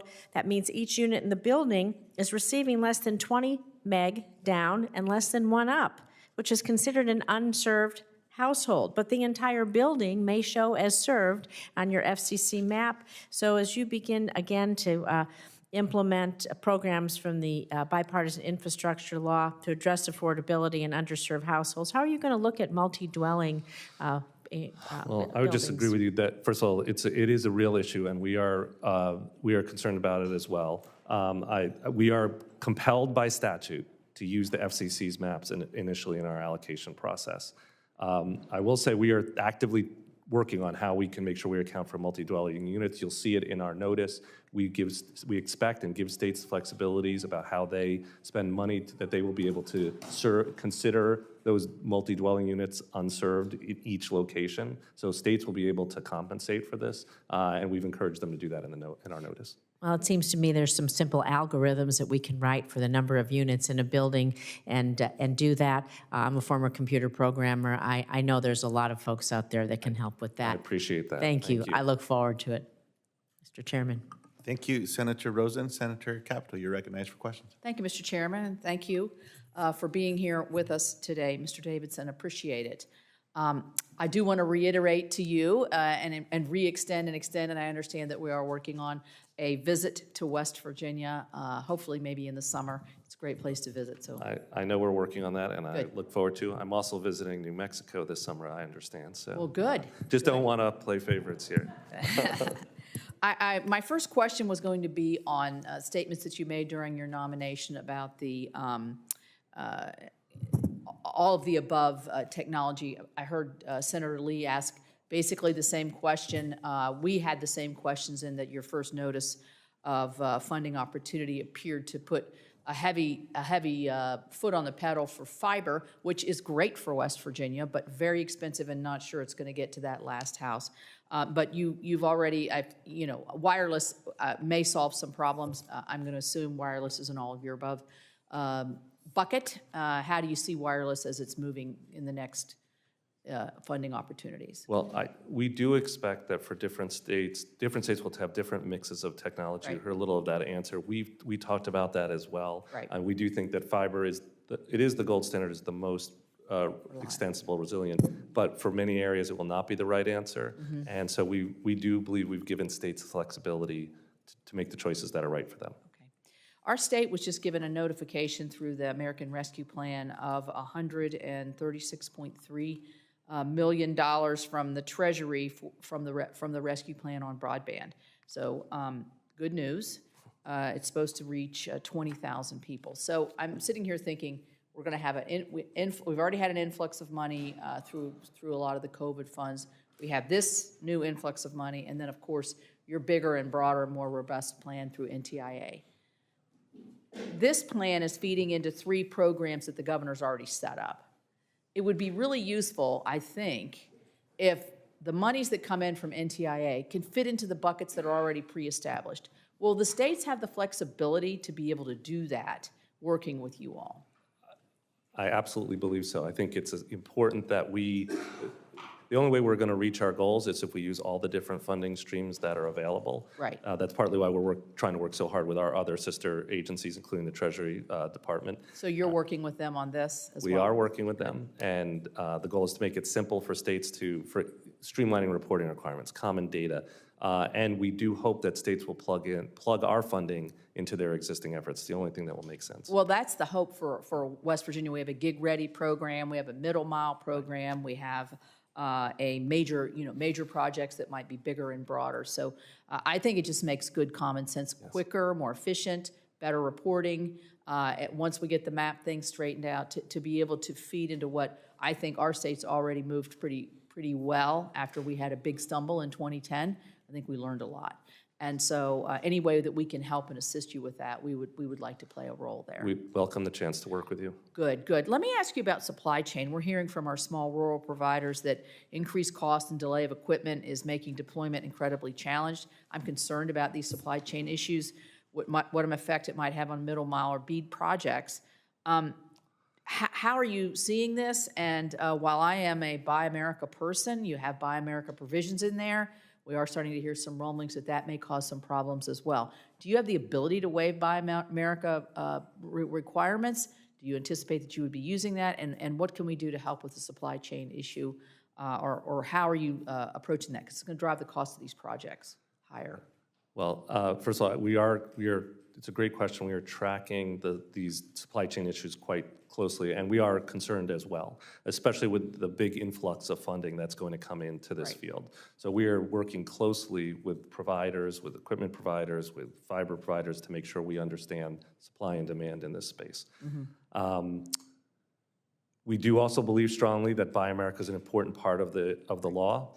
Part of the goal of the infrastructure law was, of course, to promote American jobs, promote American manufacturing. Right. So we think that we take that very seriously. We will be working. We know that telecommunications networks pose unusual challenges in that environment. So we do expect, for example, that there may well be waivers issued, but those waivers have to be done very carefully. Mm-hmm. We believe that they have to be tailored, and the bar needs to be high. We will be following the OMB process, the process that's laid out for getting those waivers within the administration. I anticipate that we will have some, but as I said, the bar needs to be high on getting them.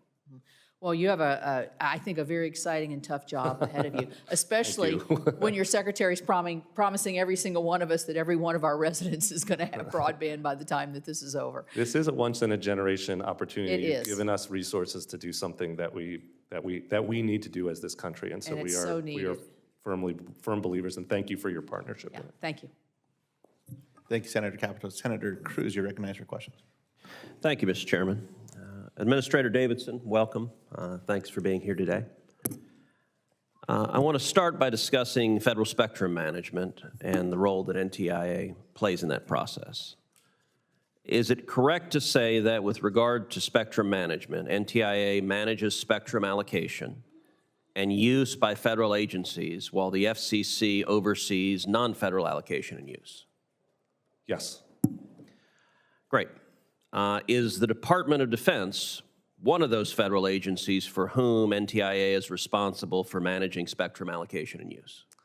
I would say yes. They are, of course, they have opinions about how they manage their spectrum as well, but we work with them closely on those issues. Indeed they do.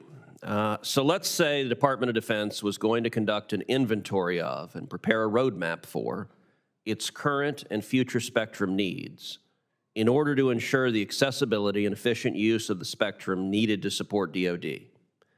As the entity that manages spectrum allocation and use by federal agencies, shouldn't NTIA be fully engaged in that process, whether it's being undertaken by DoD or any other agency? We would like to be a partner in that. Of course, they are the ones that will be most expert in their own needs in the future, but we do try to engage with them as we think about the roadmap ahead on spectrum use. Well, I agree with you, and so as you're aware, the reason that I'm asking is there's some language floating around on Capitol Hill right now that some senators want to see included in this year's National Defense Authorization Act. That language would allow DoD to bypass NTIA and its role in ensuring that all federal agency stakeholders' needs are considered in terms of the allocation of spectrum, which in turn could create significant conflicts in terms of overall allocation. Now, several years ago, there was a similar effort in the fiscal year 2020 NDAA to have DoD create an electromagnetic spectrum sharing research and development program. I led the ultimately successful effort to have that language removed, but not before what was a fairly bruising back and forth over the issue with DoD and others. Then, as now, one of the major issues was that DoD, via the NDAA, seem to be trying to go around the well-established practices for spectrum allocation and management for federal users.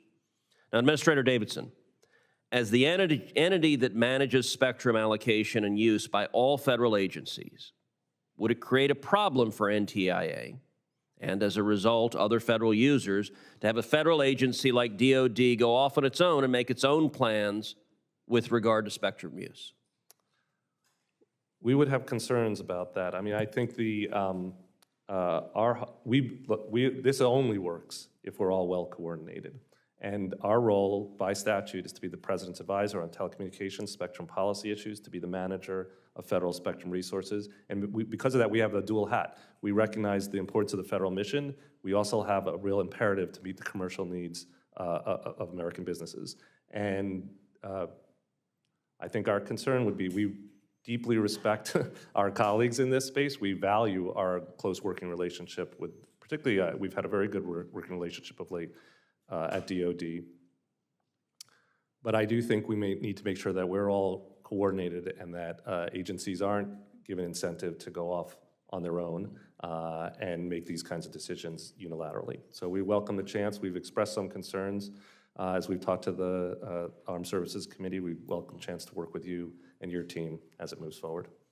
Well, I think that's helpful, and everyone recognizes there are multiple objectives that need to be served. Obviously, everyone wants to ensure that we have sufficient spectrum to meet our defense needs, but at the same time, we have multiple agencies and ultimately the private sector that have demands as well, and we need to balance those competing demands in a way that maximizes the benefit for everyone. Absolutely, and there's huge opportunity. You know, we're looking at the lower 3 gigahertz with the Defense Department, that the Defense Department currently uses, but that's a tremendous opportunity to explore new technologies, spectrum sharing, other ways to make sure that we're making the most efficient use of spectrum and getting more of it into the hands of the commercial users who need it.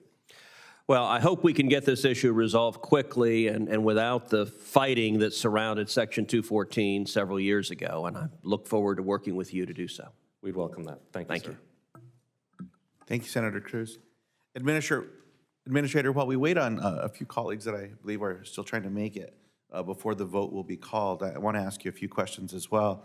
Now, with large rural fixed income communities, like many of the challenges that our colleagues are facing in their states, New Mexico faces significant barriers to broadband access.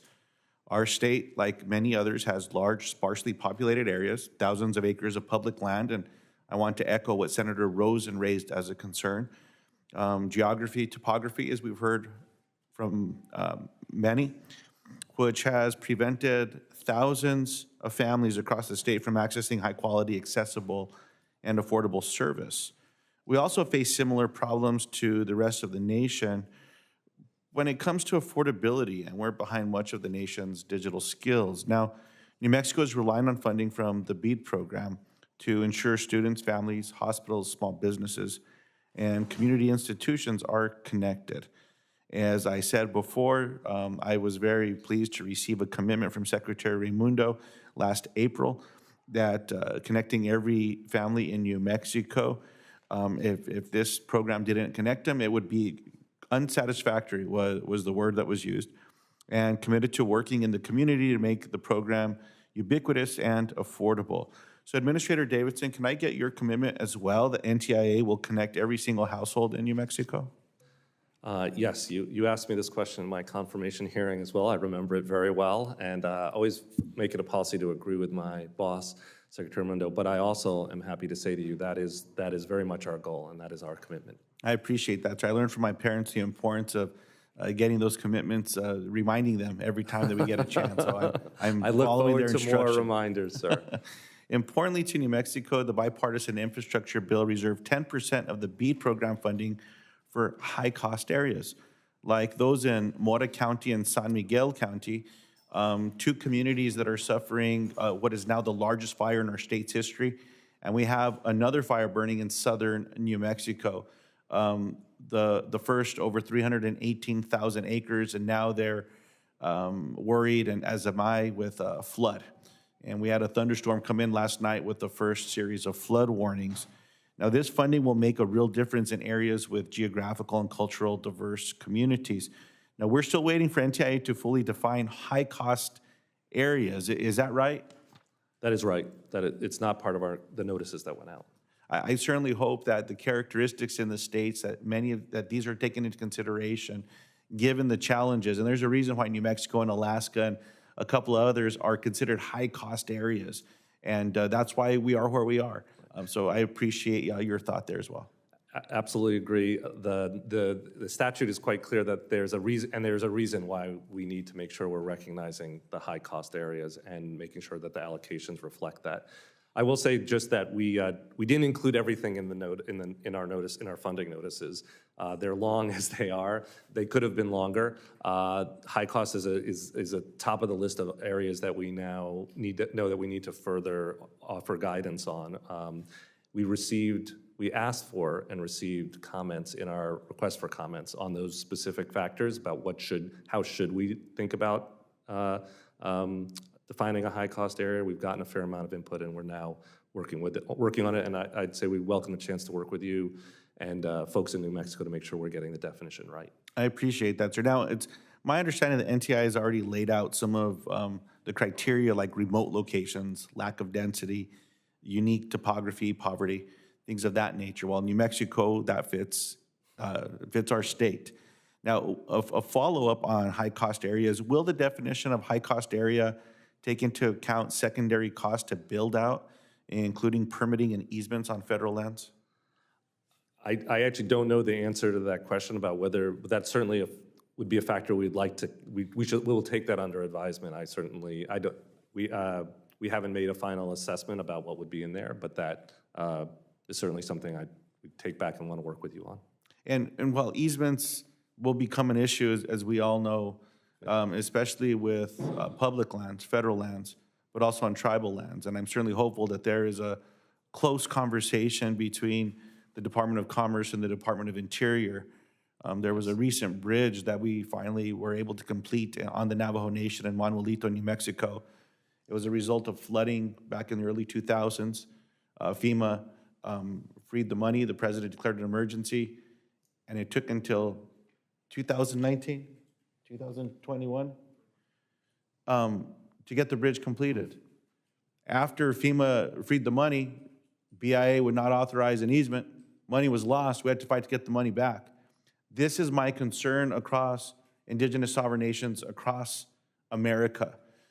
There should be a seamless approval for easements across the spectrum with every federal agency working with NTIA. And I firmly believe that when there's an easement for, let's say, a power line, NEPA and everything's been conducted. They tore up the ground, they put up the poles, there's electricity running through there. Why can't people co-locate on it without having to do additional work?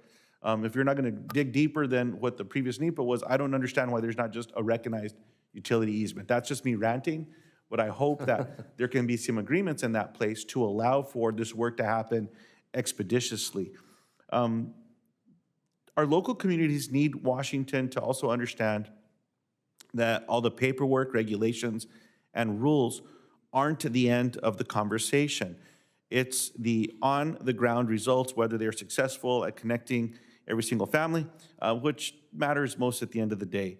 The last question I have today, and then I'll submit the rest into the record, is what can historically underrepresented communities, including rural and tribal communities, minority communities, do to ensure that the definition of high cost accurately reflect the realities that we experience every day in New Mexico? Well, thank you for that. I think it's very important to us that we are hearing the voice of those communities as we move forward to implement the program and as we work on some of the issues that you've rightly noted are still unresolved. And so I'd say we, first of all, welcome the chance to engage with them. We did our requests for comments, but we have an active outreach program, webinars, sessions out with the public, working with particular communities, and we would, I would just say, our door is open.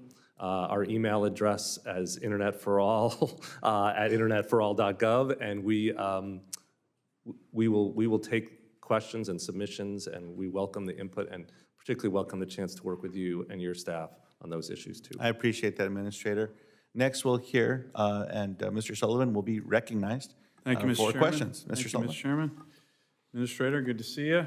Good to see you, sir. Congratulations again on your confirmation. I first want to just thank you for your commitment to coming up to Alaska here, I think, early August. August 13th. Oh, no, it's a little earlier, August 10th. But yes, but we will be there in August. Yeah, you're the star of the show, but the goal there is to bring in all the different key federal agencies like yours, FCC leaders and others, and then key stakeholders in Alaska to make sure that we're, to the extent we can, all of us, trying to coordinate and take advantage of what I see, and I know you agree, is a really historic opportunity to build out our broadband internet connectivity, which unfortunately in my state is the least connected state in the country. So thank you for coming up for that.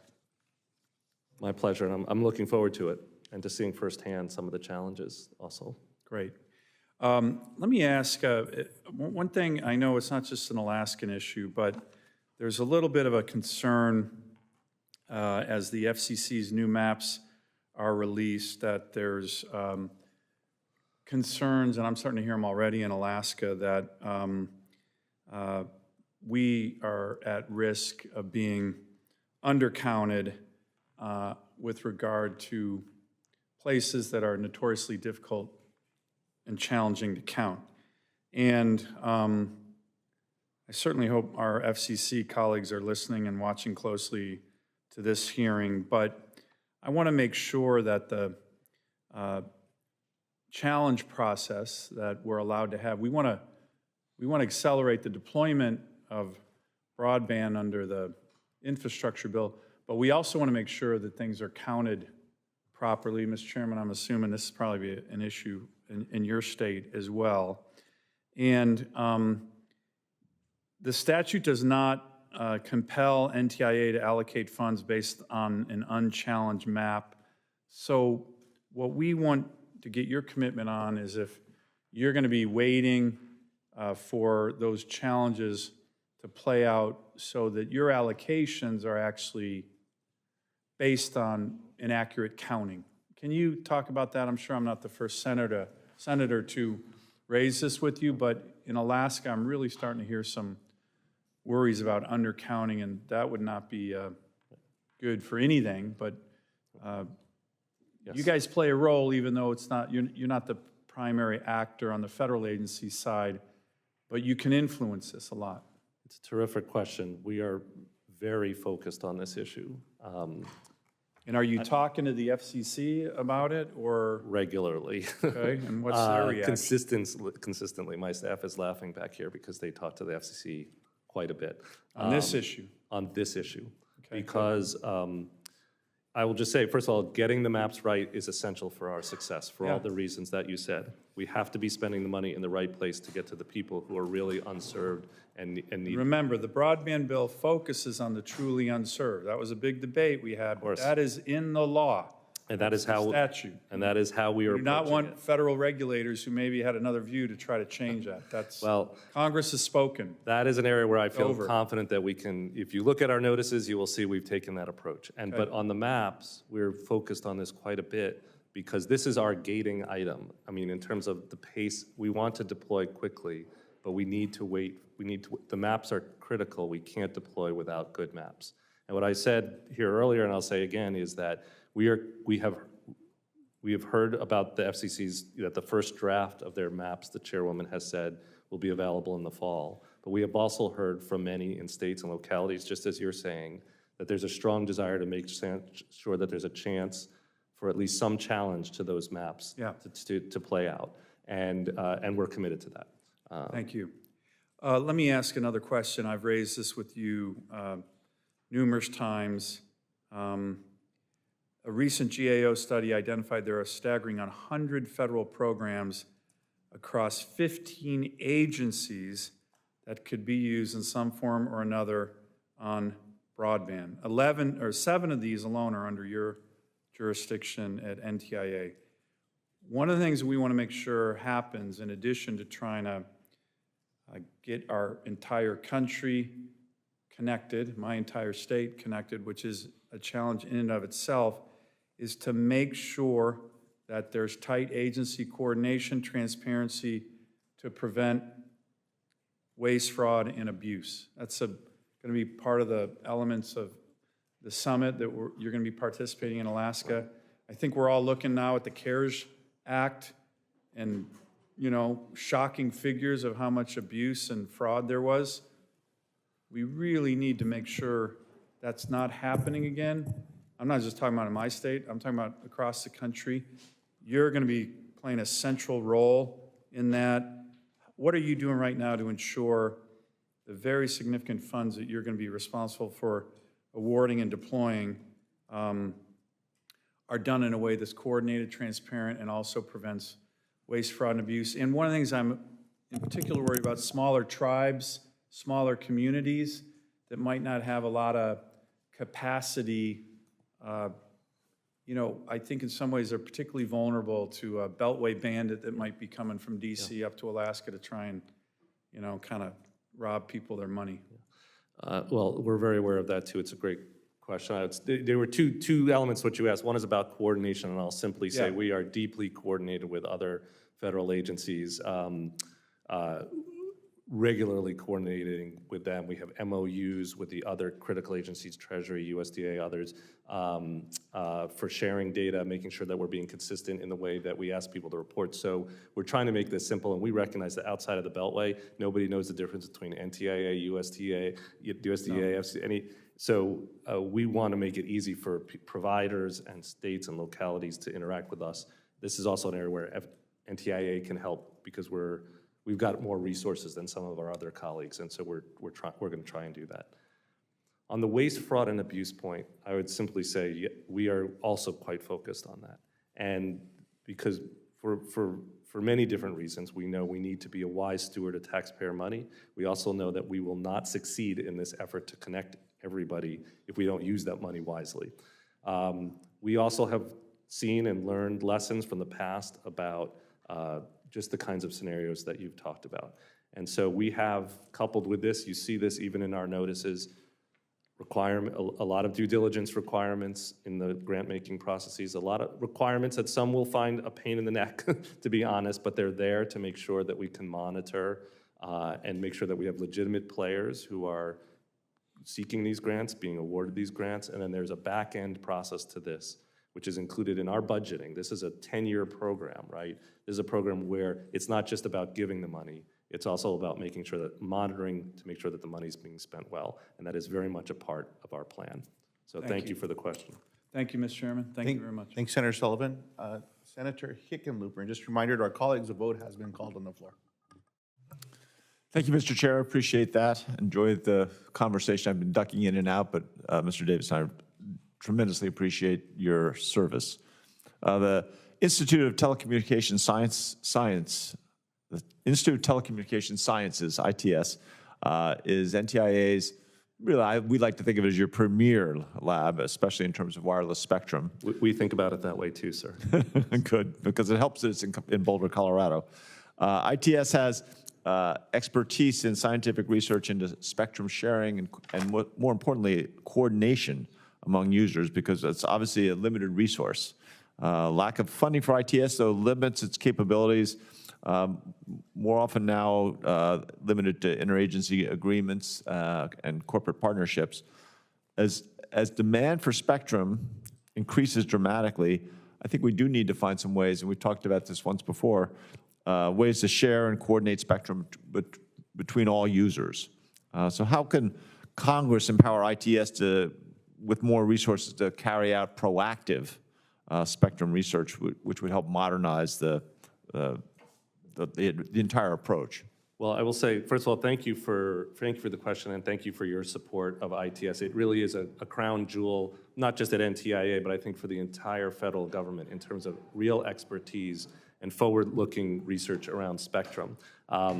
I give a quick example. For example, just this week, ITS is doing testing. They've got a helicopter there. They're working with the Defense Department to explore this issue of interference between 5G and altimeter systems for Defense Department equipment, a real issue that's come up in the commercial sector.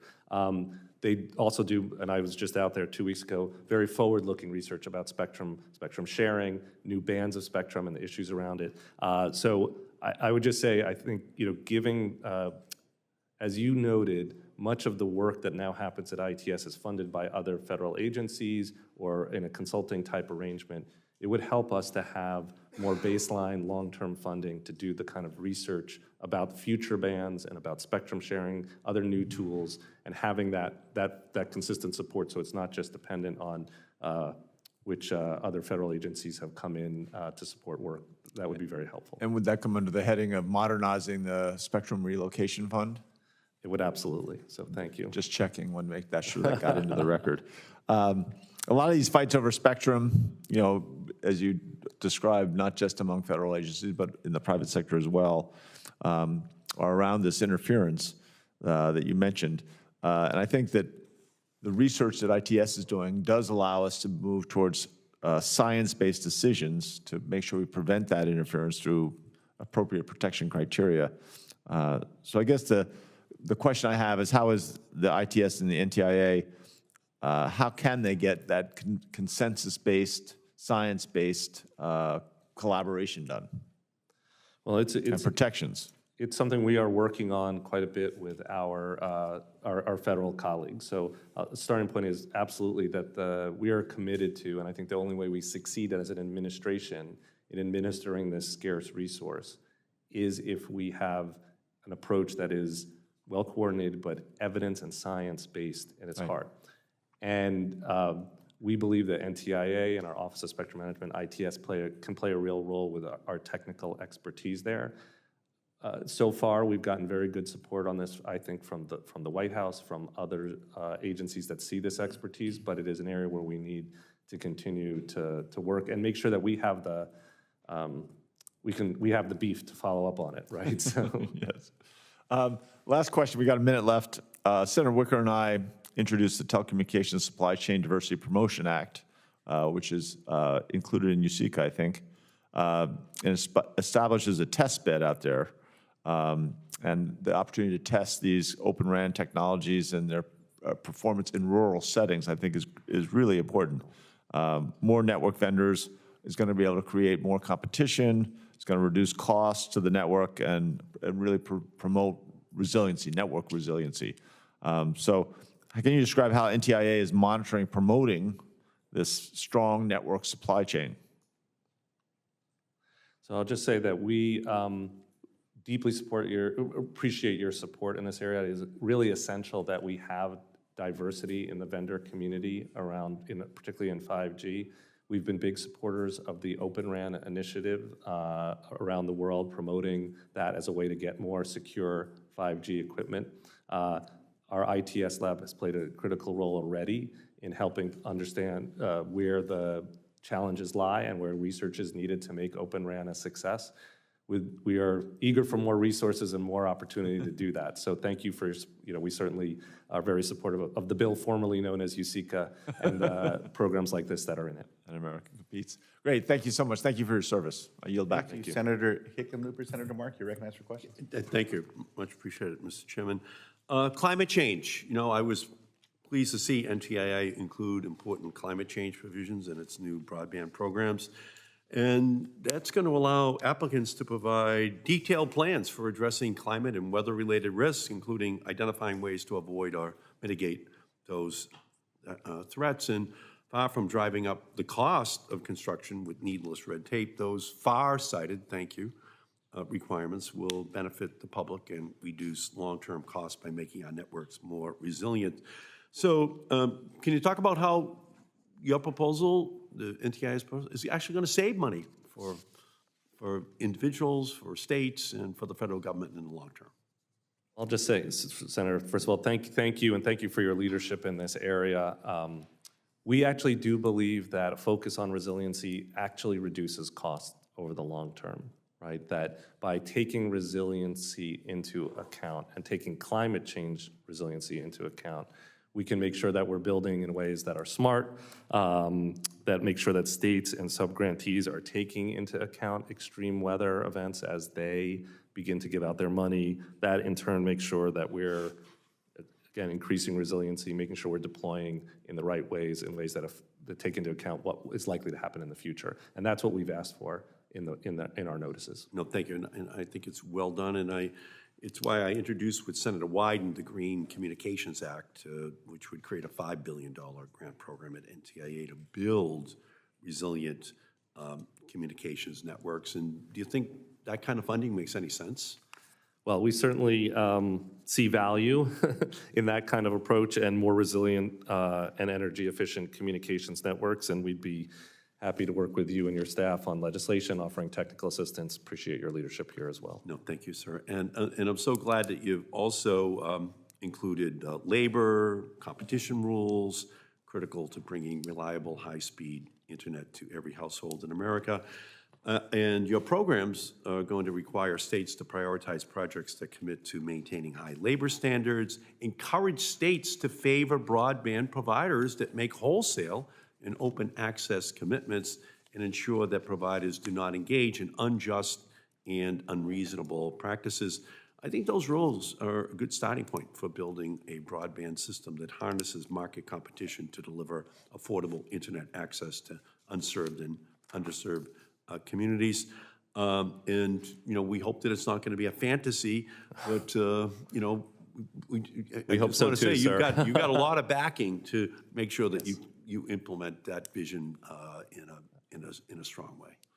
Well, we appreciate that, and we do feel, again, this speaks to just the breadth of the kinds of activity we want to see, we hope to see in this, that there'll be new entrants, that there'll be experimental approaches, and that open access can be a big part of that. Yeah, and And again, the notice of funding opportunity for these broadband programs was an important milestone, but, you know, working with you, we just have so much work to do. So thank you.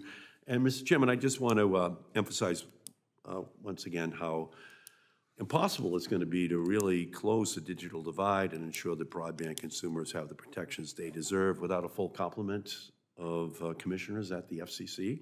And that's why I just think we have to move to immediately confirm Gigi Sohn as the 5th commissioner so that the FCC, like Mr. Davidson, can get down to work to do the job, which we need. There's a lot riding on having a 5th commissioner. I think Gigi Sohn is the right person for the job, and we should do it as quickly as possible. Thank you, Mr. Chairman. And I would just say we would be aided in our work by a full complement at the commission, and we, of course, this administration deeply supports Gigi as a nominee. So thank you for your support for her. Thank you, Administrator. And Senator Mark, I certainly agree with you as well. Next, we will recognize and hear from Senator Young. You're recognized for a question, sir. Thank you, Chairman. Administrator Davidson, it's good to be with you. We last visited during your confirmation hearing, and I enjoyed our exchange. And at that exchange, you gave me a few assurances about the massive broadband grant program you'd be taking charge of as NTIA administrator. So I'd like to start with your commitment to focus the broadband funding on unserved areas as opposed to underserved areas. Closing the digital divide, of course, won't be possible without ensuring that these unserved areas are served before a single dollar is focused on the underserved areas.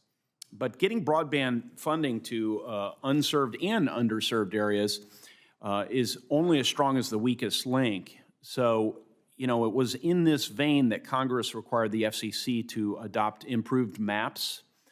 And we gave the FCC nearly $100 million, $98 million, to create those maps.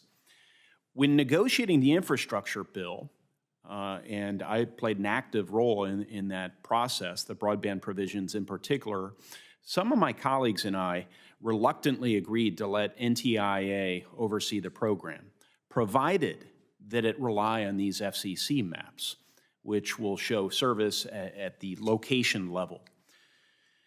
This week, you issued guidance that invites the states to use all sorts of flawed data in actually distributing the funds they receive. That's my reading of it. I'll give you an opportunity to respond, sir. Including data from the NTIA website that is out of date and that the agency itself acknowledges may be inaccurate or incomplete. This, of course, puts at risk a key objective of the efforts to ensure there is access and deployment of broadband.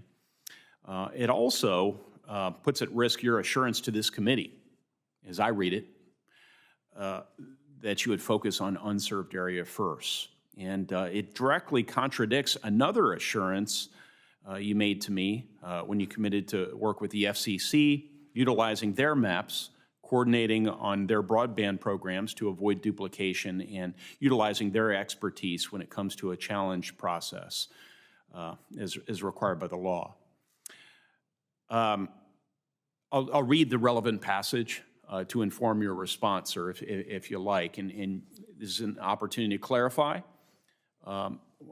and explain on the record that you'll be abiding by that previous commitment.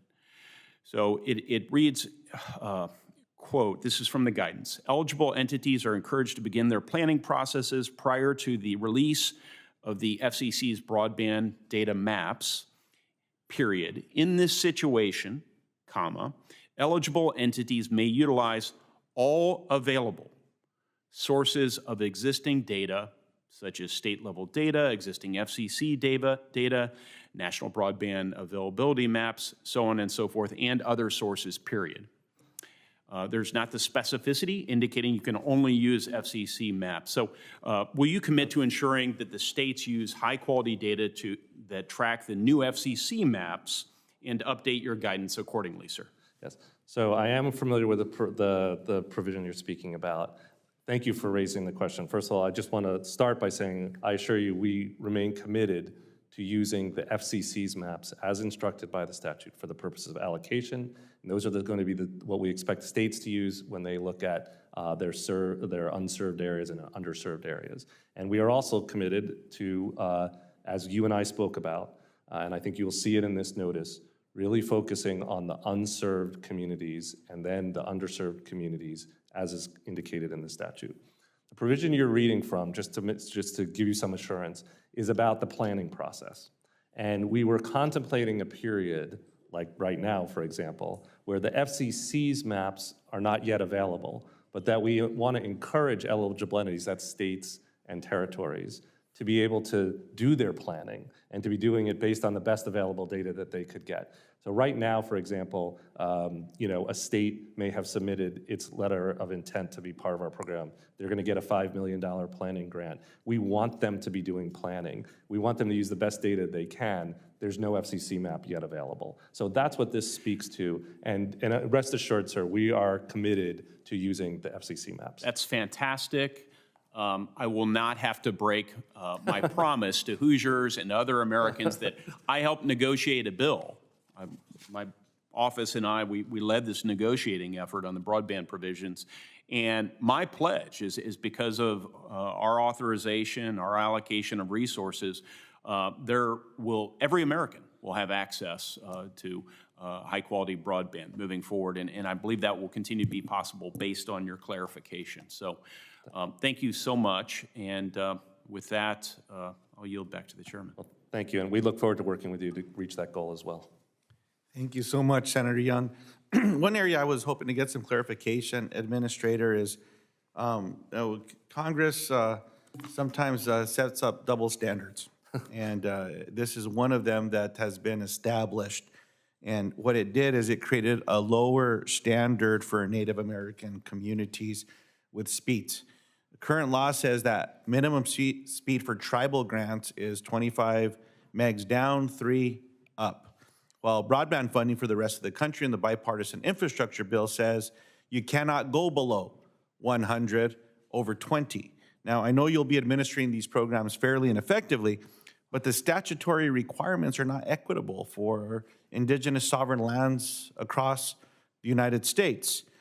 So what I'm hoping that I can get from you today, sir, is to count on you to help identify areas where Congress can update the law so that broadband programs meet the intended goals. First of all, I'm glad you. Thank you for the question, and I'd say we are committed to that. And on the issue, particularly of that example you gave of the difference for the tribal grant program, we're well aware of it, and we don't think that there should be double standards here either. We are working in our competitive grant program to try to make sure that we are getting the best possible broadband available to those communities. So we are trying to compensate for it where we can. But there are areas probably like that where some updates to our broader statutes would be helpful. And we are committed to working with you in giving assistance in identifying those areas. I appreciate that, Administrator. And I'll recognize myself to close. There's some areas that I wanted to offer a rebuttal of sorts with some of what I heard today. First off, with some of the questions surrounding provisions in the build-out, namely a climate provision, I want to remind my colleagues what I shared during my statement and questionings, in that New Mexico's on fire. We're in the midst of hurricane season. We've seen the destruction of tornadoes, and we need to build out in such a way that resiliency is a focal point, and I appreciate you emphasizing that. The climate change initiatives and the NTIA program is good stewardship of federal funds. And so I want to thank you for that commitment and the layout and the work that we're doing in that space, and just look no further than New Mexico if anyone wants to come and visit with the challenges we're facing right now. As I said in my opening statement, we must work to prevent waste, fraud, and abuse, and ensure federal funds connect unserved families first. Now, the last thing we want is for the red tape to prevent families from getting across and connected to broadband. While we are working to avoid duplication, agencies could miss areas that are unserved or underserved despite prior supports in the area. And the one area I wanted to highlight today, Administrator, is in 2018, the FCC's CAF2 auction, the speed required there was 10 down, 1 up. That sounds unserved to me, not underserved. It would be today, yes. You know, some of you may have dial-up or had dial-up in your lives. That's what they're going to get, or that's what they're getting if they have connectivity. Like I said, that sounds unserved to me. So I'm hopeful that while we're having this conversation, and in many of our communities, Democratically represented, Republican represented, who benefited from that particular investment, well, now they're going to be left behind if they're considered served and they don't qualify for this program. So I just wanted to highlight that area as well. And again, remind our colleagues, and I think we heard this consistently today, that there is no one-size-fits-all approach to expanding broadband in any given community. So I very much appreciate the flexibility that you're approaching this in every community across the country, and that we're able to lean on different technologies to get connectivity. Now, simply expanding broadband service to folks is of little help if people don't have the skills or resources to utilize it. So while there's emphasis for affordability in here, we need to make sure that we're helping to provide that support and technical teaching, if you will, across America. And so I'm hopeful that there'll be initiatives designed in those particular areas. From the low cost and rate regulation arguments, the ACP significantly expands eligibility for Lifeline and is a critical component to ensuring these billions of dollars being spent can actually be used by the communities they're meant to serve. Ensuring low-cost options actually are low cost is not rate regulation. I'm a former regulator. I served on the New Mexico Public Regulation Commission and oversaw many rate cases. In that case, it was with POTS, if anyone knows what that is, but with plain old telephone service compared to the connectivity today. I hope that everyone embraces this and understands it and recognize it was built into a piece of legislation that received overwhelming Democratic and Republican support in the Senate and in the House. We agreed to this. As someone said, this issue has been addressed. I certainly hope that we can see that, because without that, there's going to be a lot of people left that don't have connectivity today. So I wanted to straighten that one out a little bit and offer my perspective at the very least. In the last area that received a lot of attention, I was raised in a union household, but a blue-collar household. My father, while he served the people of New Mexico as a member of the state legislature, as a representative, he retired as an iron worker. He sadly passed because of the lack of some of those protections that were in place, and we lost him to a fight with lung cancer. But when I look at this and everything that I've read, research shows that prevailing wage laws boost worker productivity. We're talking about people's wages here. Regular folks that are out there working, that are going to connect America. It's their wages. So when we talk about a prevailing wage, that's how much someone makes an hour. They should have a good wage with a good job. That's what this bill promised to help foster. Prevailing wage laws benefit blue-collar and middle-income people, the family that I was raised in. In short, adopting a prevailing wage standard accomplishes the goals of the bipartisan infrastructure law by providing good-paying jobs to the American workforce. It will also bolster the broadband workforce, an area of significant need across the nation, but especially in rural states. And so I'm hopeful that by having that strong prevailing wage in states that are hard to connect or where we don't have that workforce established, this will establish it. And that's going to help us future-proof this as well. So I wanted to get that off my chest. I wanted to share a little bit about that. And that's the power of this thing that I've learned. So I appreciate having that gavel. But as I close the close, Administrator Davidson, thank you and your staff for the work that they have already done. I want to thank you for being here today and being available, and the commitments you've already made to travel into different parts of the country, given those demands. That means a lot, and it shows how committed you are. Your testimony has helped demonstrate your agency's commitment to closing the digital divide, ensuring access to spectrum, and supporting secure, private, free, and open communications around the world. Now, this hearing record will remain open for 2 weeks until June 23rd, 2022. Any senators that would like to submit questions for the record for the witness should do so by that date. Administrator Davidson, we ask that your responses be returned to the committee by July 7th, 2022. And that concludes today's hearing. Thank you, everybody. Thank you. Thank you for your leadership.